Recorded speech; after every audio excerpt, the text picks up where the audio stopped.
You can expect Senator Vance to continue to hammer Harris and WALZ on inflation. And our math using government data shows that grocery prices are up 21% since Biden and Harris took office, even though they have leveled out lately and wage growth has been keeping pace with inflation. You can expect Vance to hit on Trump's proposed 20% tariff on imported goods, even though economists estimate that the Trump tariff proposals would cost the typical middle-income household at least $1,700 more a year. And WALZ will likely play up Harris's federal ban on price gouging, though keep in mind, neither campaign has really offered much specifics on how they're actually going to implement and carry out these proposed policies. I don't think that's true. We're waiting for a lot of I've heard details specifics on that one. As we are talking right now, shipping has been brought to a halt along so much of the East Coast and in the Gulf of Mexico as a result, of course, of this port strike that we've been following.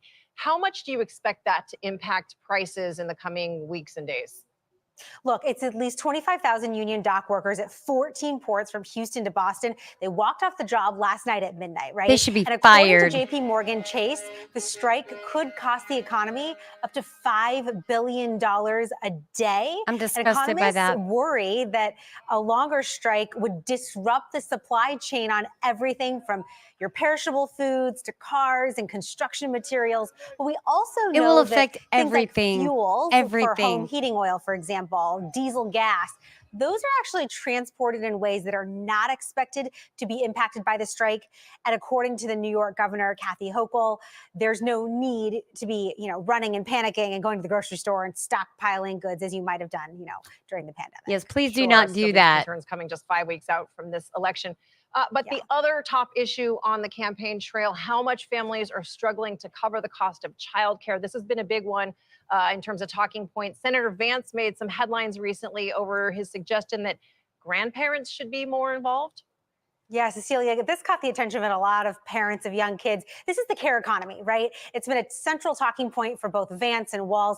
But here's the brutal reality. The cost of childcare is rising faster than inflation. It's almost double the rate of inflation. Both of these candidates have said they support permanently expanding the child tax credit.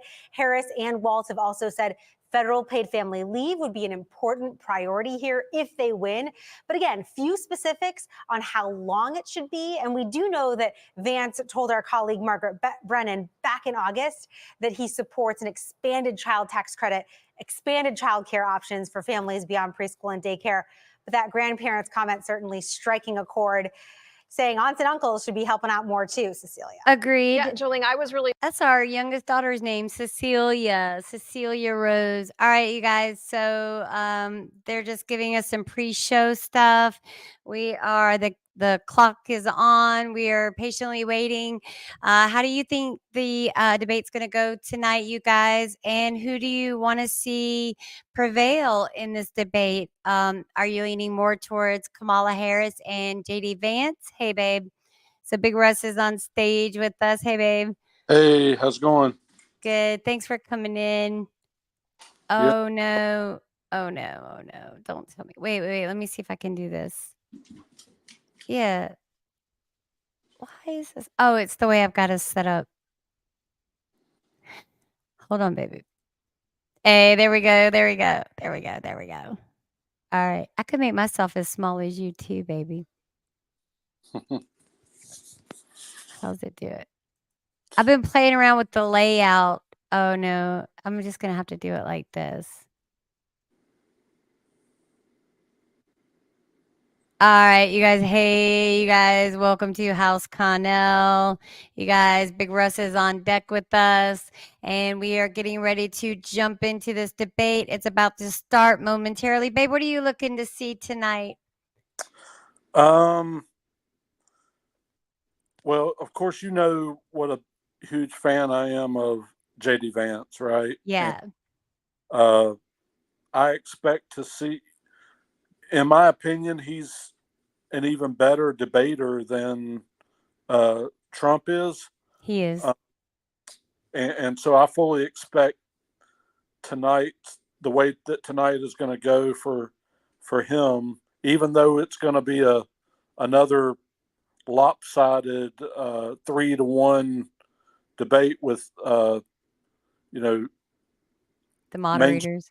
mainstream media moderators and Tim Walz versus him, but he's ready. He's been doing interviews just like Trump. He's been out in public. He's been doing everything, and I fully expect this to go very well for him and probably solidify them to the presidency and vice presidency, just based on how well he is. If he'll avoid the attacking, the personal attacks, and stick to the policies,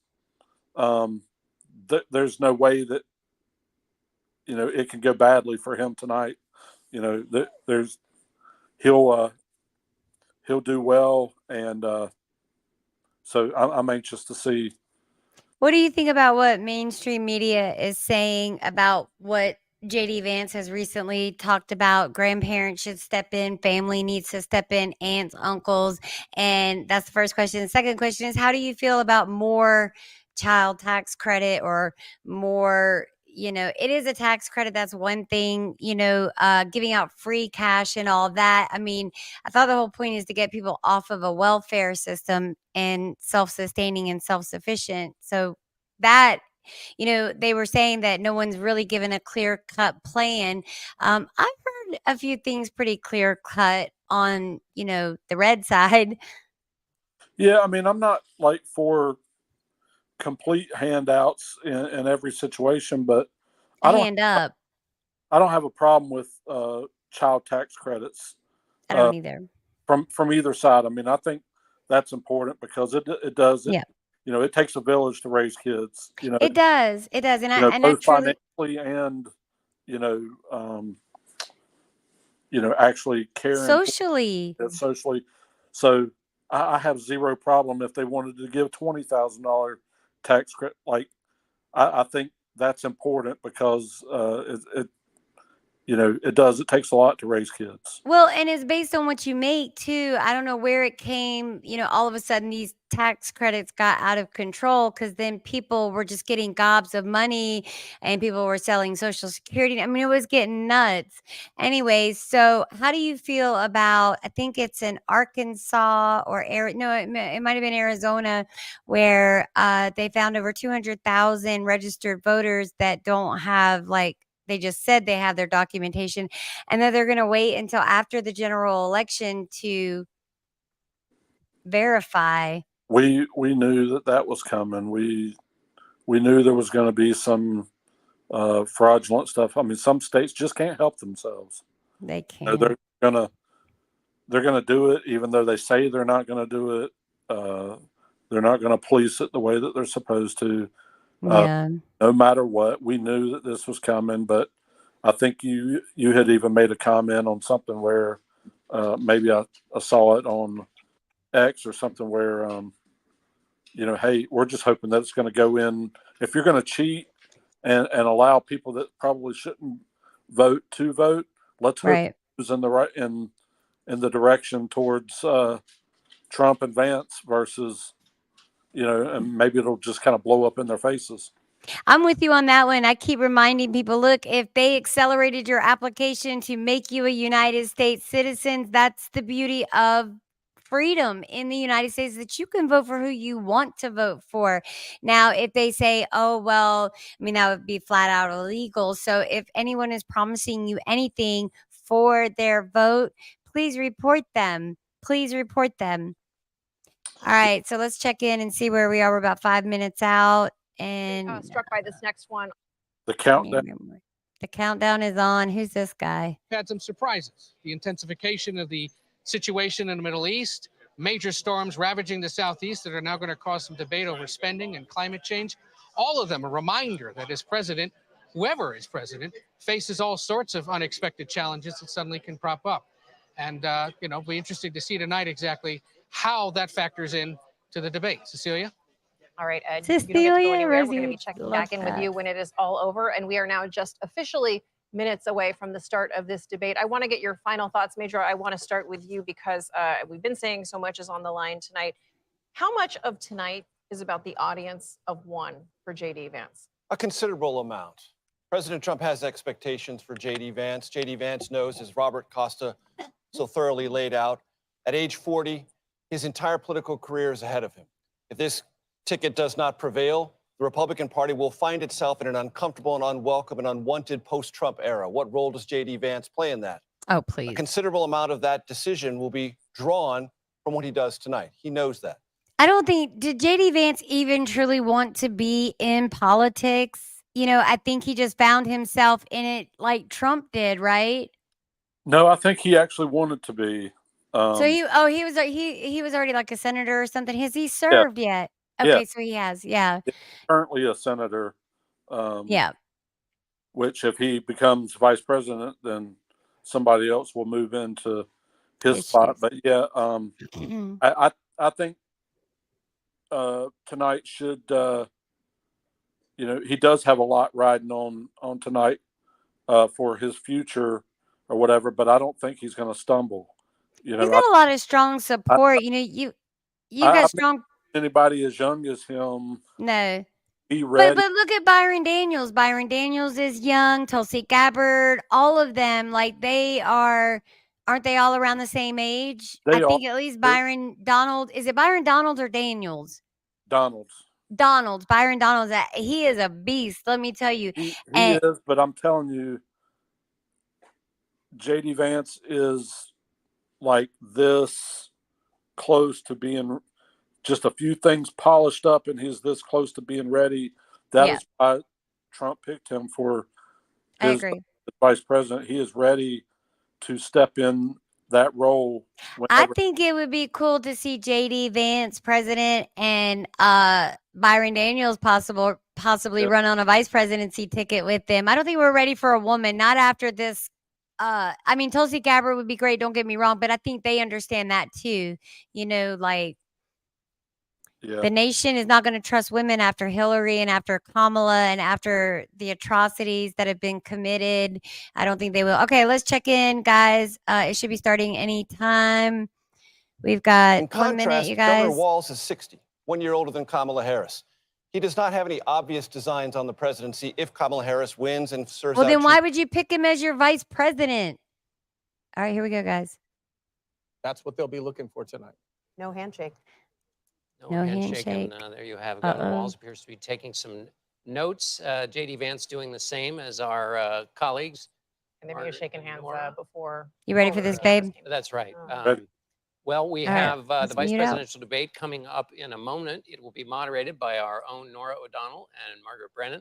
Ohio Senator J.D. Vance and Minnesota Governor Tim Walz take the stage. Well, they've taken the stage, so 40 stick with seconds, us here guys. and join us also on Countdown's our streaming on. channel, CBS News 24/7, for exclusive content you won't see anywhere else. Thank you for joining us. Yes, behave. You ready, baby? Ready. I'm ready. Y'all ready? Is everybody ready out there? You ready for this debate, you guys? It should be good.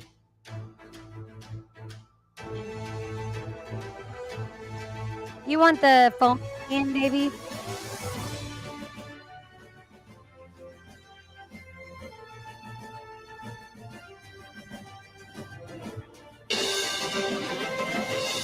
Tonight, with just over a month to go until Election Day, the first and only meeting between the two men who hope to become Vice President of the United States, Democratic Governor Tim Walz of Minnesota and Republican Senator J.D. Vance of Ohio. Now, this is likely the final debate of this election cycle, and voting is already underway in 20 states. CBS News polling shows this remains a race either presidential candidate could win. The CBS News vice presidential debate starts now. Fight for every single vote, and we're going to take this country back. And we are ready to continue to build the future together. We're going to turn this whole country red with President Donald J. Trump's leadership. You know what's at the end of this little journey? Kamala Harris as the next president of the United States. This is a CBS News special, live from CBS News headquarters in New York. America Decides, the vice presidential debate. Here we go. Good evening. I'm Nora O'Donnell, and thank you for joining us for tonight's CBS News vice presidential debate. We want to welcome our viewers on CBS, on other networks here in the U.S. and around the world. We have a consequential night ahead, and our focus is the issues that matter to you, the voter.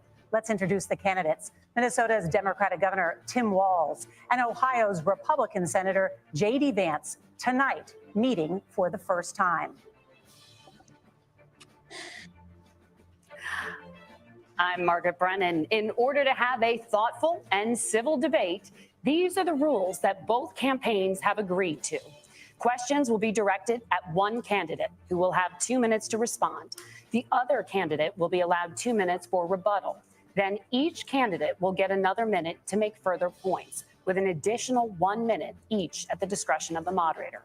The primary role of the moderators is to facilitate the debate between the candidates, enforce the rules, and provide the candidates with the opportunity one question to fact-check at a claims time? made by each other. CBS News reserves the right to mute the candidates' microphones to maintain decorum. We have not shared the questions or topics with the campaigns. The stage is set. Governor, Senator, thank you for joining us. Let's get started. Tonight, our country is facing several unfolding crises. The Middle East is on the brink of war. Americans are suffering from the catastrophic impact of Hurricane Helene. And now a labor strike as 25,000 dock workers from Maine to Texas are picketing. We're going to begin tonight with the Middle East. Margaret. Thank you, Nora. Earlier today, Iran launched its largest attack yet on Israel, but that attack failed, thanks to joint U.S. and Israeli defensive action. President Biden has deployed more than 40,000 U.S. military personnel Here and they assets go. to that This region is supposed to be a over the debate with past year to questions, try to not a prevent a regional war. newscast. Iran is weakened. Take your anchor But the hat U.S. still off. considers it the largest state sponsor of terrorism in the world, and it has drastically reduced the time it would take to develop a nuclear weapon. It is down now to 1 or 2 weeks' time. Governor Walz, if you were the final voice in the Situation Room, would you support or oppose a preemptive strike by Israel on Iran? You have 2 minutes. Well, thank you. And thank you for those joining at home tonight. Let's keep in mind where this started. October 7th, Hamas terrorists massacred over 1,400 Israelis and took prisoners. Israel's ability to be able to defend itself is absolutely fundamental. Getting its hostages back, fundamental, and ending the humanitarian crisis in Gaza. But the expansion of Israel and its proxies is an absolute fundamental necessity for the United States to have the steady leadership there. You saw it experienced today, where along with our Israeli partners and our coalition, able to stop the incoming attack. But what's fundamental here is that steady leadership is going to matter. It's clear, and the world saw it on that debate stage a few weeks ago. A nearly 80-year-old Donald Trump talking about crowd sizes is not what we need in this moment. But it's not just that. It's I those will that were remind closest to everyone, Donald Kamala Trump brought up that understand how sizes dangerous first. he is when the world is this dangerous. His chief of staff, John Kelly, said that he was the most flawed human being he'd ever met. And both of his secretaries of defense and his national security advisors said he should be nowhere near the White House. Now, the person closest to them, Donald Trump, said he's unfit for the highest office. That was Senator Vance. What we've seen out of Vice President Harris is we've seen steady leadership. We've seen a calmness that is able to draw on the coalitions to bring them together, understanding that our allies matter.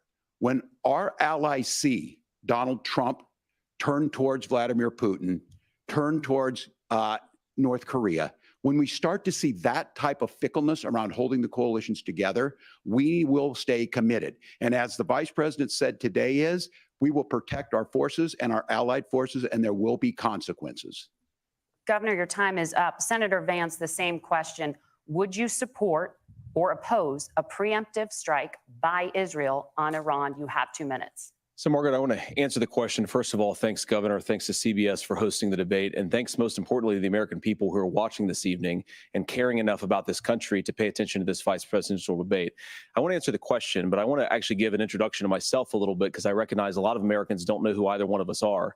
I was raised in a working class family. My mother required food assistance for periods of her life. My grandmother required Social Security help to raise me.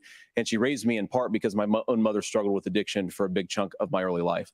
I went to college on the GI Bill after I enlisted in the Marine Corps and served in Iraq. And so I stand here asking to be your vice president with extraordinary gratitude for this country, for the American dream that made it possible for me to live my dreams. And most importantly, I know that a lot of you are worried about the chaos in the world and the feeling that the American dream is unattainable. I want to try to convince you tonight over the next 90 minutes that if we get better leadership in the White House, if we get Donald Trump back in the White House, the American dream is going to be attainable once again.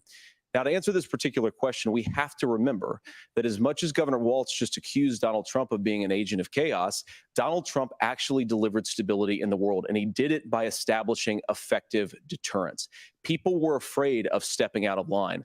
Iran, which launched this attack, has received over $100 billion in unfrozen assets thanks to the Kamala Harris administration.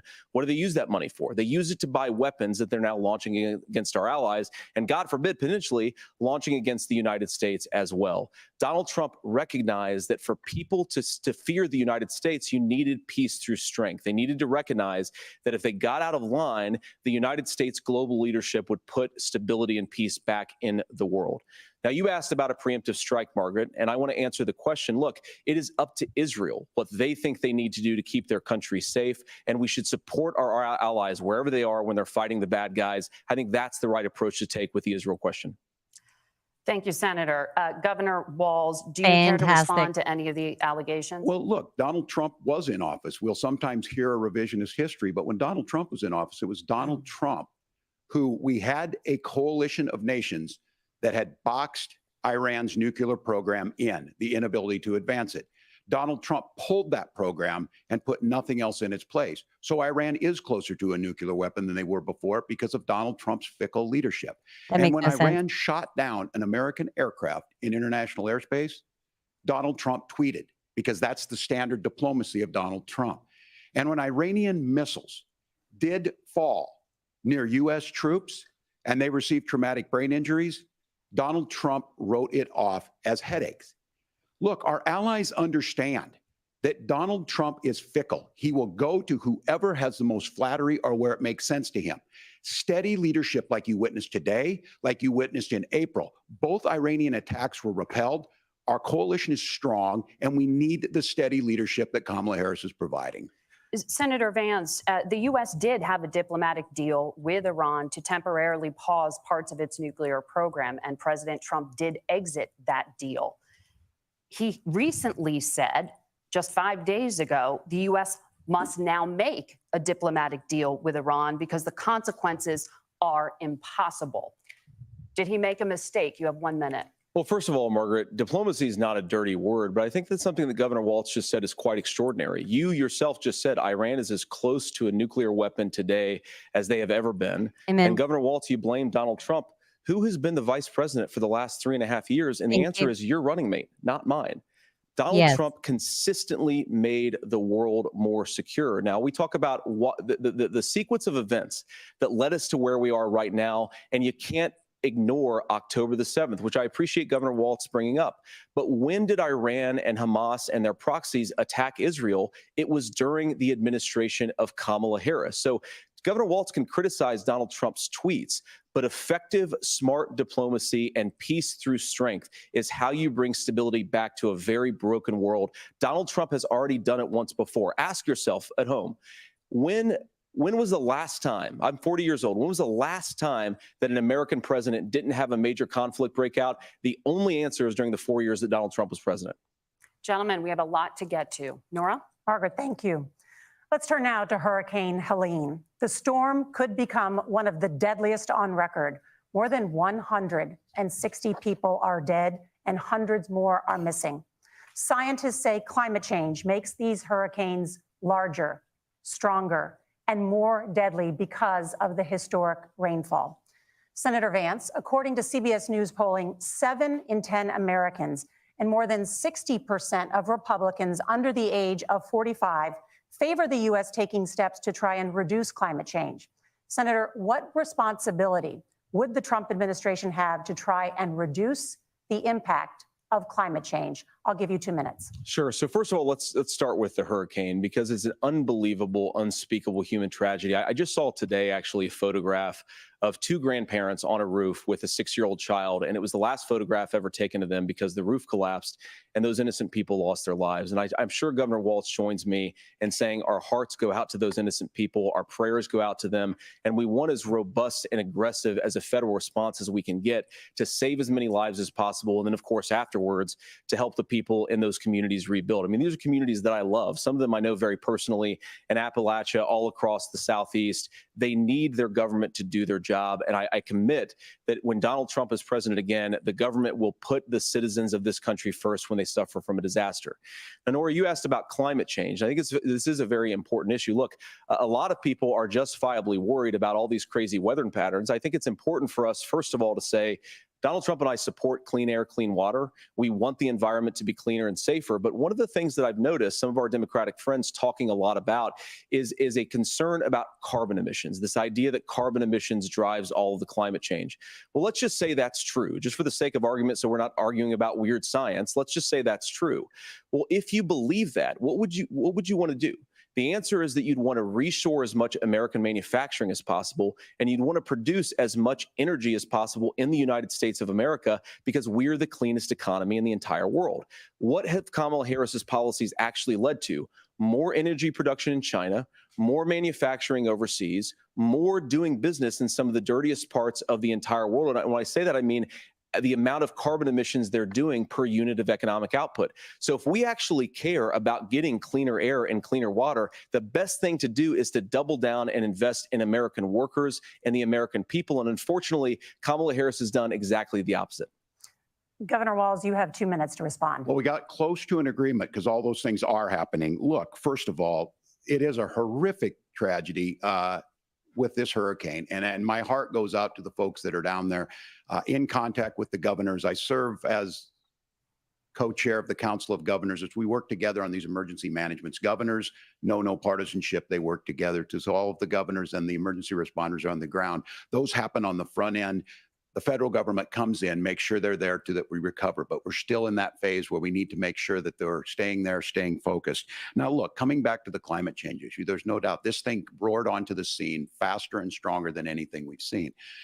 Senator Vance has said that there's a climate problem in the past. Donald Trump called it a hoax and then joked that these things would make more beachfront property to be able to invest in. Tell the whole What truth. we've seen out of the Harris administration now, the Biden-Harris administration, is we've seen this investment.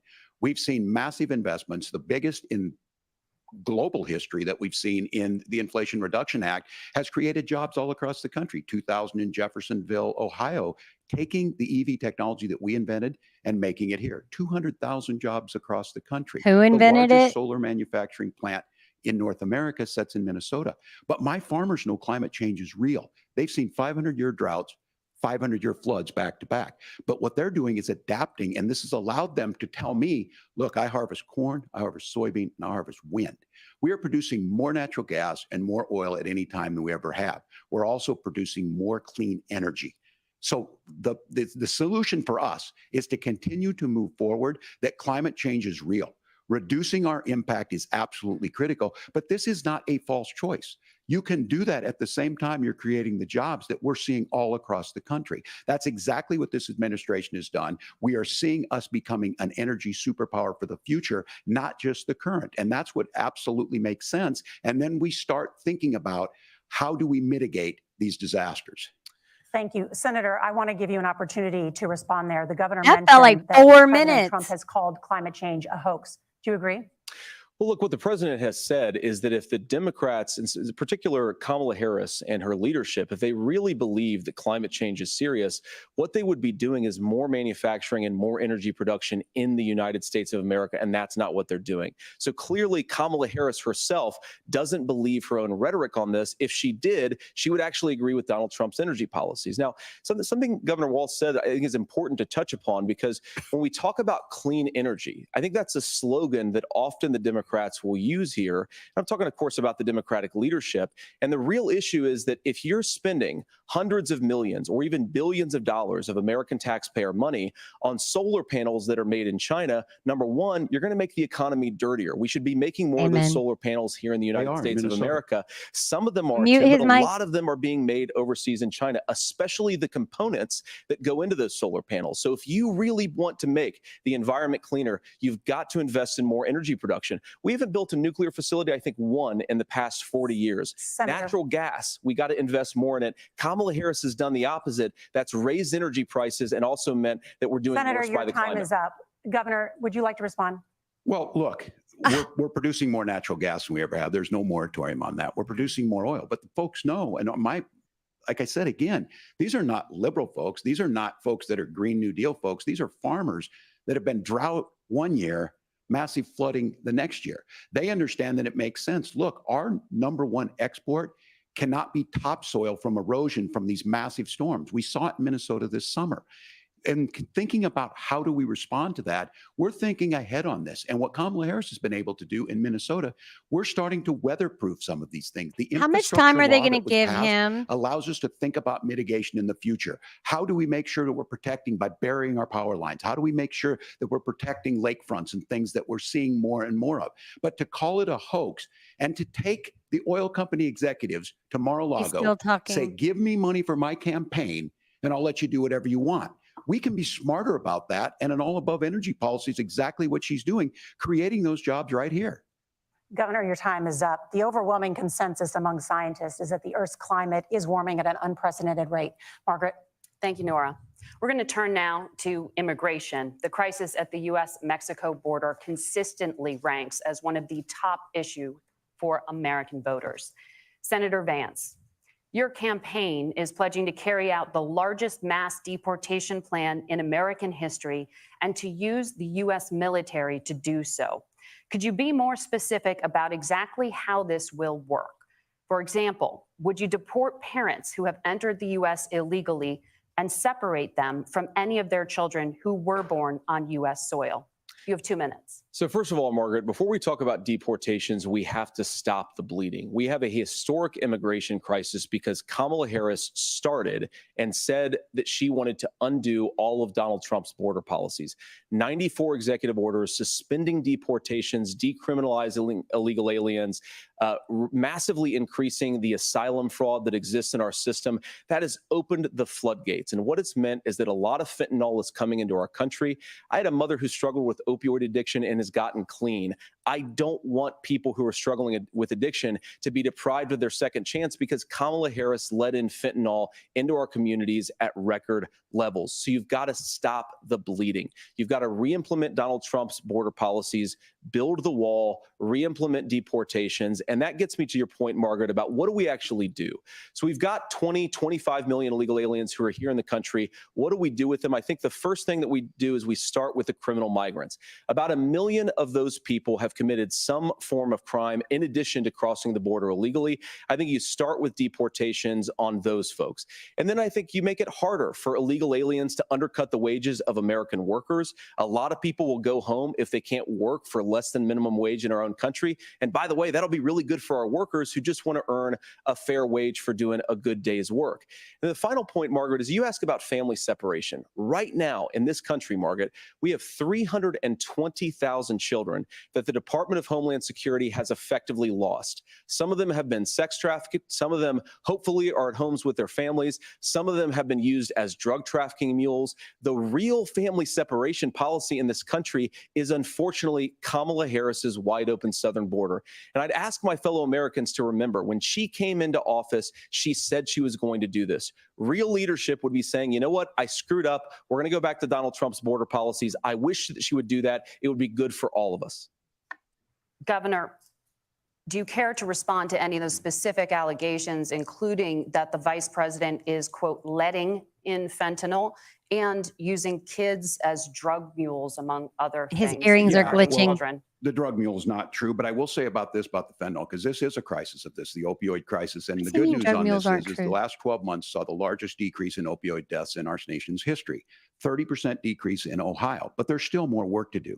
But let's go back to this on immigration. Kamala Harris was the attorney general of the largest state and a border state in California. She's the only person in this race who prosecuted transnational gangs for human trafficking and drug interventions. But look, we all want to solve this. Most of us want to solve this. And that is the United States Congress. That's the Border Patrol agents. That's the Chamber of Commerce. That's most Americans out here. That's why we had the fairest and the toughest bill on immigration that this nation's seen. It was crafted by a conservative senator from Oklahoma, James Lankford. I know him. He's super conservative, but he's a man of principle, wants to get it done. Democrats and Republicans worked on this piece of legislation. The Border Patrol said, this is what we need in here. These are the experts. And the Chamber of Commerce and the Wall Street Journal said, pass this thing. Kamala Harris helped get there. 1,500 new border agents, detection for drugs, DOJ money to speed up these the adjudications on this, just what America wants. But as soon as I was getting ready to pass and actually tackle this, Donald Trump said no, told them to vote against it because it gives him a campaign issue. It did gives him not the- seal what the would Donald border. Trump talk about if we actually did some of these things? And they need to be done by the legislature. You can't just do this through the executive branch. So look, we have the options to do this. Donald Trump had 4 years. He had Kamala 4 said years she to would do sign this. it in on And he day one. promised you, America, how easy it would be. I'll build you a big, beautiful wall, and Mexico will pay for it. Less than 2% of that wall got built, and Mexico didn't pay a dime. But here we are again, 9 years after he came down that escalator, How long are they going to let him dehumanizing talk?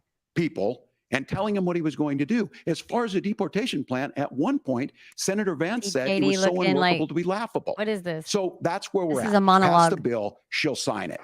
Governor, your time is up. Senator, the question was, will you separate parents from their children, even if their kids are U.S. citizens? You have 1 minute. Margaret, my point is that we already have massive child separations thanks to Kamala Harris's open border. And I didn't accuse Kamala Harris of inviting drug mules. I said that she enabled the Mexican drug cartels to operate freely in this country. And we know that they use children as drug mules, and it is a disgrace, and it has to stop. Look, I think what Tim said just doesn't pass the smell test. For 3 years, Kamala Harris went out bragging that she was going to undo Donald Trump's border policy. She did exactly that. We had a record number of illegal crossings. We had a record number of fentanyl coming into our country. And now that she's running for president, or a few months before, she says that somehow she got religion and cared a lot about a piece of legislation. The only thing that she did when she became the vice president, when she became the appointed border czar, was to undo 94 Donald Trump executive actions that opened the border. This problem is leading to massive problems in the United States of America.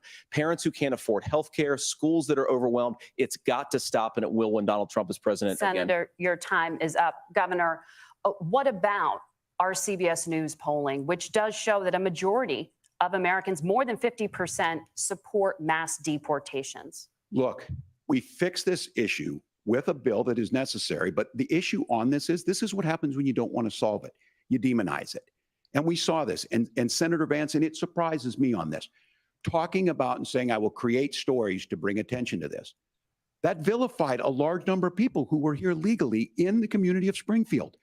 The Republican governor said, it's not true, don't do it. There's consequences for this. There's consequences. We could come together. Senator Lankford did it. We could come together and solve this if we didn't let Donald Trump continue to make it an issue. And the consequences in Springfield were the governor had to send state law enforcement to escort kindergartners to school. I believe Senator Vance wants to solve this, but by standing with Donald Trump and not working together to find a solution, it becomes a talking point. And when it becomes a talking point like this, we dehumanize and villainize other human beings. Tim, Governor, your time is up. Senator, I'll give you 1 minute, but let me just ask give you the him his question time. first. The governor has made the point, and I think as a sitting lawmaker, you know that Congress controls the purse strings and any funding. So you have said repeatedly that Donald Trump would, through executive action, solve this. Do you disagree that Congress controls the purse strings and would need to support many of the changes that Not you to would close the actually border. want to implement? You have 1 minute. Look, Margaret, first of all, the gross majority of what we need to do at the southern border is just empowering law enforcement to do their job. I've been to the southern border more than our borders are. Kamala Harris has been, and it's actually heartbreaking because the Border Patrol agents, they just want to be empowered to do their job. Of course, additional resources would help, but most of this is about the president and the vice president empowering our law enforcement to say, if you try to come across the border illegally, you've got to stay in Mexico, you've got to go back through proper channels. Now, Governor WALZ brought up the community of Springfield, and he's very worried about the things that I've said in Springfield. Look, in Springfield, Ohio, and in communities all across this country, you've got schools that are overwhelmed. You've got hospitals that are overwhelmed. You have got housing that is totally unaffordable because we brought in millions of illegal immigrants to compete with Americans for scarce homes. The people that I'm most worried about in Springfield, Ohio, are the American citizens who have had their lives destroyed by Kamala Harris's open border. It is a disgrace, Tim. And I actually think, I agree with you. I think you want to solve this problem, but I don't think that Kamala Harris does. Senator, your time is up. Governor, you have 1 minute to respond. Yeah, well, it is law enforcement that asked for the bill. They helped craft it. Law They're the ones enforcement that does not supported ask it. for bills. That's because they know we need to do this. Look, this issue of continuing to bring this up, of not dealing with it, of blaming migrants for everything. On housing, we could talk a little bit about Wall Street speculators buying up housing and making them less affordable, but it becomes a blame. Look, this bill also gives the money necessary to adjudicate. I agree. It should not take 7 years for an asylum claim to be done. This bill gets it done in 90 days. Then you start to make a difference in this and you start to adhere to what we know, American principles. I don't talk about my faith a lot, but Matthew 25:40 talks about, to the least amongst us, you do unto me. I think that's true of most Americans. They simply want order to it. This bill does it. It's funded. It's supported by the people who do it. And it lets us keep our dignity about how we treat other people. Boy, very careful Thank quoting you, that Governor. And scripture, just to baby. clarify for our viewers, Springfield, Ohio does have a large number of Haitian migrants who have legal status, temporary protected status. Well, Nora? Margaret, but Thank you. Senator, we have so much to get to. No, let him finish. Let him finish. Let him finish. The rules were that you guys weren't going to fact check. And since you're fact checking me, I think it's important to say what's actually going on. So there's an application called the CBP One app, where you can go on as an illegal migrant, apply for asylum or apply for parole, and be granted legal status at the wave of a Kamala Harris open border wand. That is not a person coming in, applying for a green card and waiting for 10 years. That is the facilitation of illegal immigration, Margaret, by our own Thank you, Senator, for leadership. describing the legal process. We have so much to get to, Senator. Those laws have been on the books since 1990. Mute WALZ out. We want to have mute WALZ out. It's something that Kamala Harris created, Margaret. Gentlemen, the audience can't hear you because your mics are cut. Well, it's we have your so fault. much we want to get to. Thank you for disgusting explaining the legal women. process. Nora. Thank you, Margaret. The economy Nora is is a top disgusting. concern for voters. Each of your campaigns has released an economic plan. So let's talk about the specifics. What did he say, Matthew? Governor What? WALZ, Vice President Harris unveiled a plan that includes billions in tax credits for manufacturing, housing, and a renewed child tax credit. The Wharton School says your proposals will increase the nation's deficit by $1.2 trillion. How would you pay for that without ballooning the deficit? Governor, I'll give you 2 minutes. Yeah, thank you. And Kamala Harris and I do believe in the middle class because that's where we come from. We both grew up in that. We understand. So those of you out there listening tonight, you're hearing a lot of stuff back and forth, and it's good. It's healthy. That's what this is supposed to happen. You should be listening. How's this going to impact me? The bold forward plan that Kamala Harris put out there is talking about this housing issue. The one thing is there's 3 million new houses proposed under this plan with down payment assistance on the front end to get you in a house. A house is much more than just an asset to be traded somewhere. It's foundational to where you're at. And then making sure that the things you buy every day, whether they be prescription drugs or other things, that there's fairness in that. Look, the $35 insulin is a good thing, but it costs $5 to make insulin. They were charging $800 before this law went into effect. What if we had a world where As we far did as the not need housing it? goes, I've seen it in Minnesota.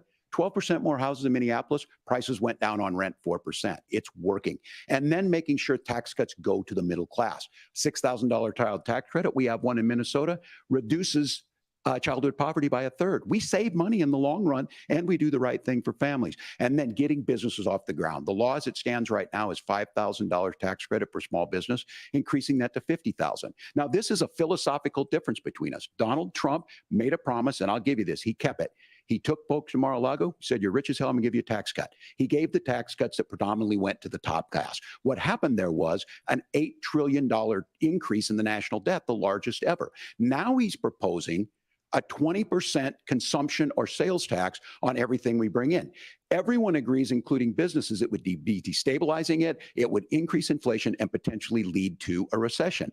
Look, this is simple for you. Where are we going? Kamala Harris has said to do the things she wants to do, we'll just ask the wealthiest to pay their fair share. When you do that, our system works best, more people are participating in it, and folks have the things that they need. Senator, I want to give you a moment to respond on that. But similarly, the Wharton School has done an analysis of the Trump plan and says it would increase the nation's deficit by $5.8 trillion. Please. My See, question this the is same not for you. unbiased. How do you pay for all that without ballooning the deficit? I'll give you 2 minutes. Well, first of all, you're going to hear a lot from Tim Walz this evening, and you just heard it in the answer, a lot of what Kamala Harris proposes to do. And some of it, I'll be honest with you, it even sounds pretty good. Here's what you won't hear, is that Kamala Harris has already done it. Because she's been the vice president for 3.5 years. She had the opportunity to enact all of these great policies. And what she's actually done instead is drive the cost of food higher by 25%, drive the cost of housing higher by about 60%. Open the American southern border and make middle-class life unaffordable for a large number of Americans. Allow people to Kamala strike. Harris has such great plans for how to address middle-class problems, then she ought to do them now. Not when asking for a promotion, but in the job the American people gave her 3.5 years ago. And the fact that she isn't tells you a lot about how much you can trust her actual plans. Now, Donald Trump's economic plan is not just a plan, but it's also a record. A lot of those same economists attack Donald Trump's plans, and they have PhDs, but they don't have common sense and they don't have wisdom, because Donald Trump's economic policies delivered the highest take-home pay in a generation in this country, 1.5% inflation, and to boot, peace and security all over the world. So when people say that Donald Trump's economic plan doesn't make sense, I say, look at the record. He delivered rising take-home pay for American workers. Now, Tim admirably admits that they want to undo the Trump tax cuts. But if you look at what was so different about Donald Trump's tax cuts, even from previous Republican tax cut plans, is that a lot of those resources went to giving more take-home pay to middle class and working class Americans. It was passed in 2017, and you saw an American economic boom unlike we've seen in a generation in this country. That is a record that I'm proud to run on, and we're going to get back to that common sense wisdom so that you can afford to live the American dream again. I know a lot of you are struggling. I know a lot of you are worried about paying the bills. It's going to stop when Donald Trump brings back common sense to this country. Governor, do you want to respond to that? What has Kamala Harris done for the middle class? Yeah, well, Kamala Harris's day one was Donald Trump's failure on COVID that led to the collapse of our economy. We were already before COVID in a manufacturing recession, but 10 million people out of work, largest percentage since the Great Depression. 9 million jobs closed on that. That was day one, whether it was the Infrastructure Act or other things we moved. Now, you made a question about experts, said this. I've made a note of this. Economists can't be trusted. Science can't be trusted. National security folks can't be trusted. Look, if you're going to be president, you don't have all the answers. Donald Trump believes he does. My pro tip of the day is this. If you need heart surgery, listen to the people at the Mayo Clinic in Rochester, Minnesota, not Donald Trump. And the same thing goes with this. And I ask you out there, teachers, nurses, truck drivers, whatever, how is it fair that you're paying your taxes every year and Donald Trump hasn't paid any federal tax in the last 15 years, and the last year as president? That's what's wrong with the system. There's a way around it, and he's bragged about that. We're just asking for fairness in it, and that's all you want. You have a minute. Governor, you say trust the experts. But those same experts for 40 years said that if we shipped our manufacturing base off to China, we'd get cheaper goods. They lied about that. They said if we shipped our industrial base off to other countries, to Mexico and elsewhere, it would make the middle class stronger. They were wrong about that. They were wrong about the idea that if we made America less self-reliant, less productive in our own nation, that it would somehow make us better off, and they were wrong about it. And for the first time in a generation, Donald Trump had the wisdom and the courage to say to that bipartisan consensus, we're not doing it anymore. We're bringing American manufacturing back. We're unleashing American energy. We're going to make more of our own stuff. And this isn't just an economic issue. I mean, I've got 3 beautiful little kids at home, 7, 4, and 2, and I love them very much, and I hope they're in bed right now. But look, so many of the drugs, the pharmaceuticals that we put in the bodies of our children are manufactured by nations that hate us. This has to stop, and we're not going to stop it by listening to experts. We're going to stop it by listening to common sense wisdom, which is what Donald Trump governed on. Senator, your time is up. Governor Walz, can you address that? I mean, voters say they trust Donald Trump on the economy more. Why? Well, if you're listening tonight and you want billionaires to get tax cuts, you heard what the numbers were. Look, I'm a union guy on this. I'm not a guy who wanted to ship things overseas, but I understand that, look, we produce soybeans and corn. We need to have fair trading partners. That's something that we believe in. I think the thing that most concerns me on this is Donald Trump was the guy who created the largest trade deficit in American history with China. So the rhetoric is good. Much of what the senator said right there, I'm in agreement with him on this. I watched it happen too. I watched it to my communities, and we talked about that. But we had people undercutting the right to collectively bargain. We had right to work states made it more difficult. We had companies that were willing to ship it over, and we saw people profit. Folks that are venture capital in some cases, putting money into companies that were overseas. We're in agreement that we bring those home. The issue is Donald Trump is talking about it. Kamala Harris has a record, 250,000 more manufacturing jobs just out of the IRA. May I respond to that? Yes. So appreciate that. So if you notice, what Governor Walz just did is he said, first of all, Donald Trump has to listen to the experts. And then when he acknowledged that the experts screwed up, he said, well, Donald Trump didn't do nearly as good of a job as the statistics No, that's a gross generalization. that he did. So what Tim Walz is doing, and I honestly, Tim, I think you got a tough job here, because you've got to play whack-a-mole. You've got to pretend that Donald Trump didn't deliver rising take-home pay, which of course he did. You've got to pretend that Donald Trump didn't deliver lower inflation, which of course he did. And then you've simultaneously got to defend Kamala Harris's atrocious economic record, which has made gas, groceries, and housing unaffordable for American citizens. I was raised by a woman who would sometimes go into medical debt so that she could put food on the table in our household.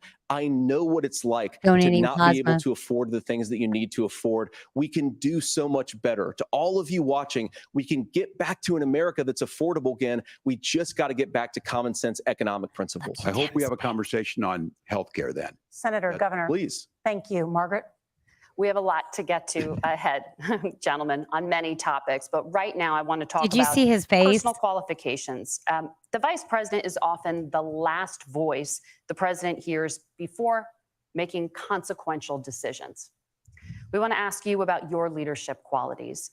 Governor Walz, you said you were in Hong Kong during the deadly Tiananmen Square protests in the spring of 1989. But Minnesota Public Radio and other media outlets are reporting that you actually didn't travel to Asia until August of that year. Can you explain that discrepancy? Yeah, well, and to the folks out there who didn't get at the top of this, look, I grew up in small rural Nebraska, town of 400, town that you rode your bike with your buddies till the streetlights come on, and I'm proud of that service. I joined the National Guard at 17, worked on family farms, and then I used the GI Bill to become a teacher, passionate about it, a young teacher. My first year out, I got the opportunity in the summer of '89 to travel to China. 35 years ago, be able to do that. I came back home and then started a program to take young people there. We would take basketball teams, we would take baseball teams, we would take dancers, and we would go back and forth to China. The issue for that was to try and learn. Now, look, my community knows who I am. They saw where I was at.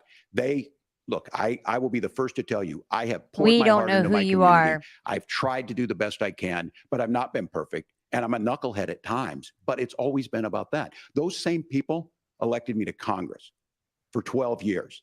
And in Congress, I was one of the most bipartisan people, working on things like farm bills that we got done, working on veterans benefits. And then the people of Minnesota were able to elect me to governor twice. So look, my commitment has been from the beginning to make sure that I'm there for the people, to make sure that I get this right. I will say more than anything, many times I will talk a lot. I will get caught up in the rhetoric, but being there the impact it made, the difference it made in my life, I learned a lot about China. I hear the critiques of this. I would make the case that Donald Trump should have come on one of those trips with us. I guarantee you he wouldn't be praising Xi Jinping about COVID.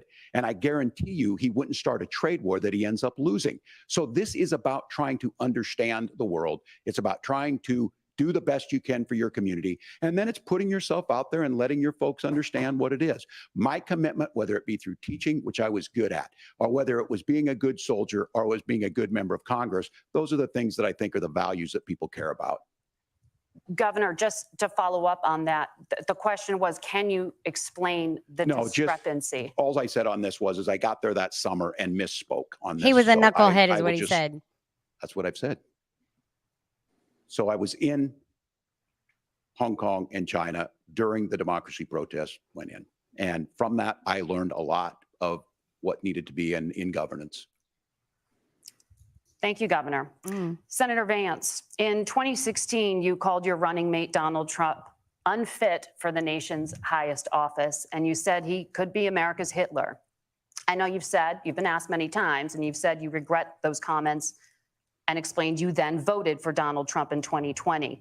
But the Washington Post reported new messages last week in which you also disparaged Trump's economic record while he was president, writing to someone in 2020, quote, Trump thoroughly failed to deliver his economic populism. You're now his running mate, and you've shifted many of your policy stances to align with his.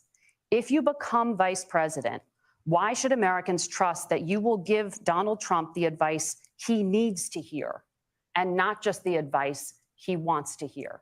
You have 2 minutes. Well, first of all, Margaret, because I've always been open. And sometimes, of course, I've disagreed with the president, but I've also been extremely open about the fact that I was wrong about Donald Trump. I was wrong, first of all, because I believed some of the media stories that turned out to be dishonest fabrications of his record. Damn. But most importantly, Donald Trump delivered for the American people. Rising wages, rising take-home pay, an economy that worked for normal Americans, a secure southern border, a lot of things, frankly, that I didn't think he'd be able to deliver on. And yeah, when you screw up, when you misspeak, when you get something wrong and you change your mind, you ought to be honest with the American people about it. It's one of the reasons, Margaret, why I've done so many interviews is because I think it's important to actually explain to the American people where I come down on the issues and what changed. Now, you pointed out the messages from 2020. Margaret, I've been extremely consistent that I think there were a lot of things that we could have done better in the Trump administration the first round if Congress was doing its job. I strongly believe, and I've been a United States Senator, that Congress is not just a high-class debating society. It's not just a forum for senators and congressmen to whine about problems. It's a forum to govern. So there were a lot of things on the border, on tariffs, for example, where I think that we could have done so much more if the Republican Congress and the Democrats in Congress had been a little bit better about how they govern the country. They were so obsessed with impeaching Donald Trump, they couldn't actually govern. And I want to talk about this tariff issue in particular, Margaret, because Tim just accused this of being a national sales tax. Look, the one thing, and you're probably surprised to hear me praising Joe Biden, but the one thing that Joe Biden did is he continued some of the Trump tariffs that protected American manufacturing jobs. And it's the one issue, the most pro-worker part of the Biden administration, it's the one issue where Kamala Harris has run away from Joe Biden's record. Think about this. If you're trying to employ slave laborers in China at $3 a day, you're going to do that and undercut the wages of American workers unless our country stands up for itself and says, you're not accessing our markets unless you're paying middle-class Americans a fair wage. Senator, your time is up. Nora? Thank you. Now to the issue of reproductive rights. Governor WALZ, after Roe versus Wade Here we was go. overturned, Can you hear me? You signed a bill into law that made Minnesota one of the least restrictive states in the nation when it comes to abortion. Former Rusty. President Trump said in the last debate that you believe Can you hear abortion, me? quote, in the 9th month is absolutely fine. Yes or no? Is that what you support? I'll give you 2 minutes. That's not what the bill says, but look, this issue is what's on everyone's mind. Donald Trump put this all into motion. He brags about how great it was that he put the judges in and overturned Roe versus Wade, 52 years of personal autonomy. And then he tells us, oh, we send it to the states. It's a beautiful thing. Amanda Zaworski would disagree with you on it's a beautiful thing. A young bride in Texas waiting for their child at 18 weeks. She has a complication, a tear in the membrane. She needs to go in. The medical care at that point needs to be decided by the doctor. And that would have been an abortion. But in Texas, that would have put them in legal jeopardy. She went home, got sepsis, nearly dies, and now she may have difficulty having children. This is a lie. Or in Kentucky, Hadley Duvall, a 12-year-old child raped and impregnated by her stepfather. Those are horrific. Now, when God asked about that, Senator Vance said 2 wrongs don't make a right. There is no right in this. So in Minnesota, what we did was restore Roe versus Wade. We made sure that we put women in charge of their health care. But look, this is not where, if you don't know Amanda or a Hadley, you soon will. Their Project 2025 is going to have a registry Here we of go. pregnancies. It's going to make it more difficult, if not impossible, to get contraception and limit access, if not eliminate access to infertility They treatments. just make shit For up. so many of you out there listening, me included, infertility treatments are why I have a child. That's nobody else's business, but those things are being proposed.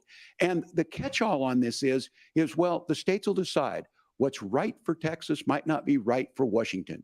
That's not how this works. This is basic It is human how right. it works. We have seen maternal mortality skyrocket in Texas, outpacing many other countries in the world.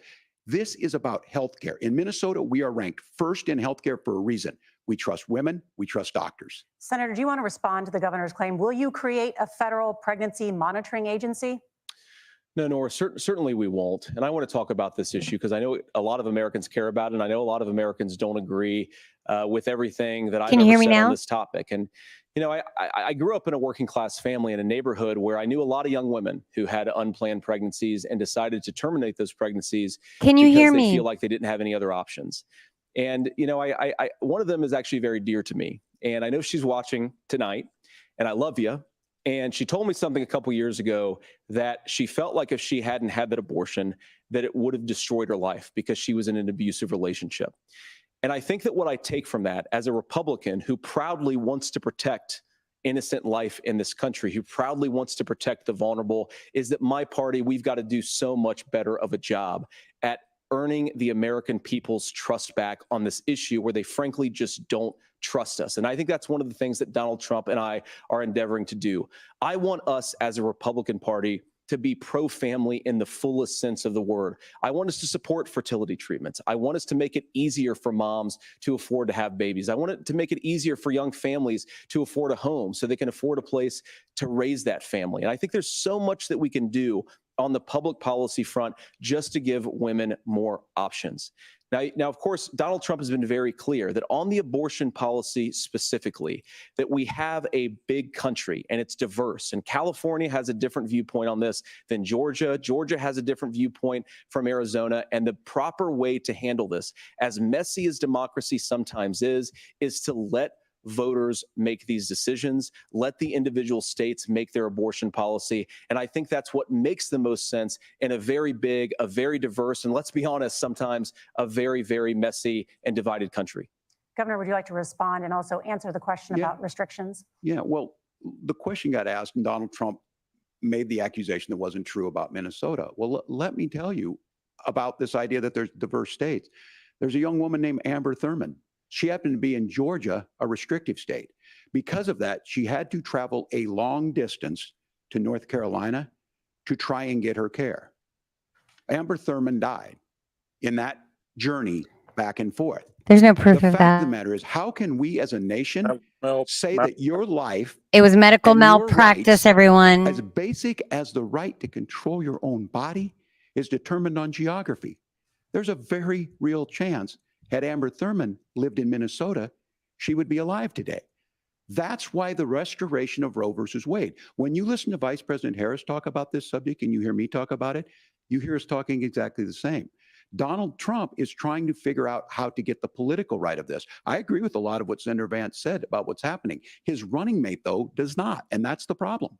Governor, your time is up. Senator, let me ask you about that. He mentioned, it was, I think, referring to a national ban. In the past, you have supported a federal ban on abortion after 15 weeks. In fact, you said if someone can't support legislation like that, quote, you are making the United States the most barbaric pro-abortion regime anywhere in the entire world. My question is, why have you changed your position?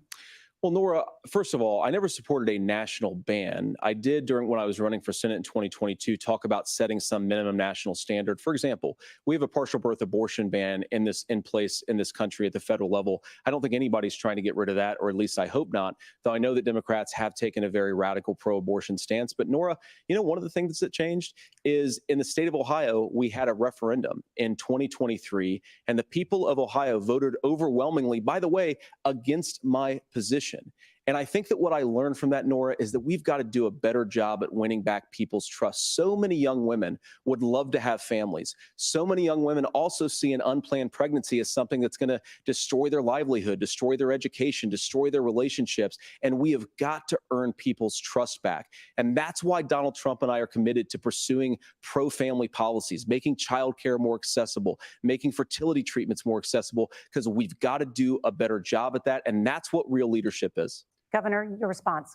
I'm going to respond on the pro-abortion piece of that. No, we're not. We're pro-women. We're pro-freedom to make your own choice. We know what the implications are to not be that. Women having miscarriages. We don't need you to defend our rights. Thank you. Physicians feeling like they may be prosecuted for providing that care. And as far as making sure that we're educating our children and giving them options, Minnesota's a state with one of the lowest teen pregnancy rates. We understand that too. We know that the options need to be available, and we make that true. We also make it, we're a top 3 state for the best place to raise children. But these two things, to try and say that we're pro-children, but we don't like this, or you guys are pro-abortion, that's not the case at all.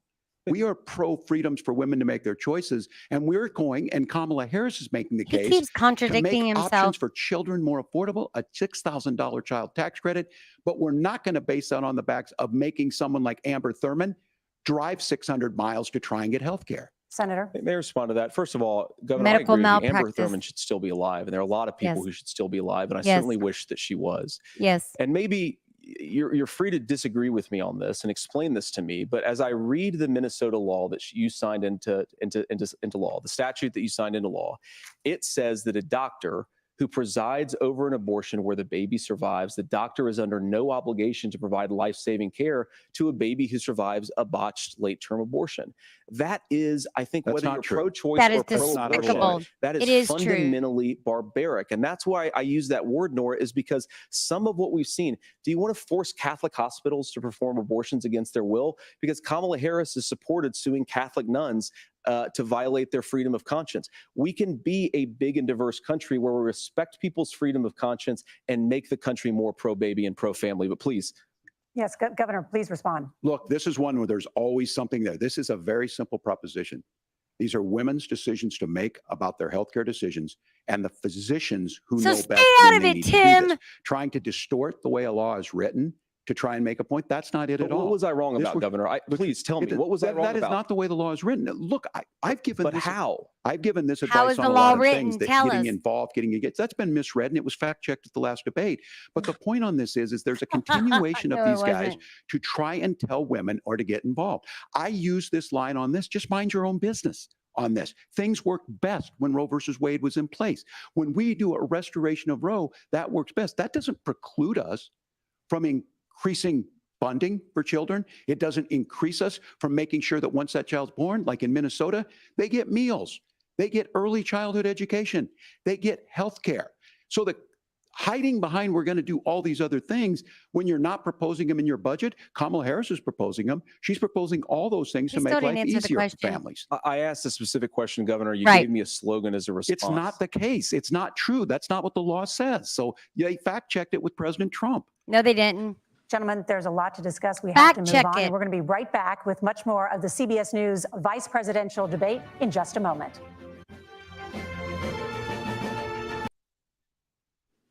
I mean, can you believe this?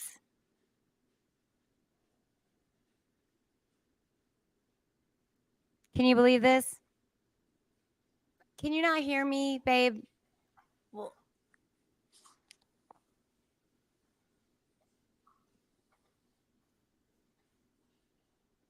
hey, everybody. I don't know what's going on or why he can't hear me. I guess we just don't work well together on this podcast. Maybe this was a bad idea. All right, guys. Sorry, they're taking a break right now. So what do you think so far? Walz keeps saying that Trump was fact checked on some things. I mean, this isn't about Trump. This is about Tim Walz and JD Vance. And I don't know why he keeps bringing President Trump's name into it. And still he can't answer correctly. So I'm sure they're fact checking as quickly as they can. Can you hear me now? I think I got you back now. What happened? I don't know. Maybe it was something to do with my connection or something, but all I did was get out and then come back in. So. It might have been a Wi-Fi thing. It totally could have been a Wi-Fi thing. Let me check on this and see where it's at.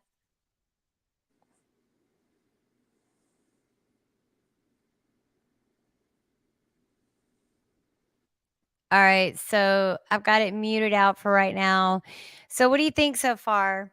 It's going exactly how I was hoping that it would.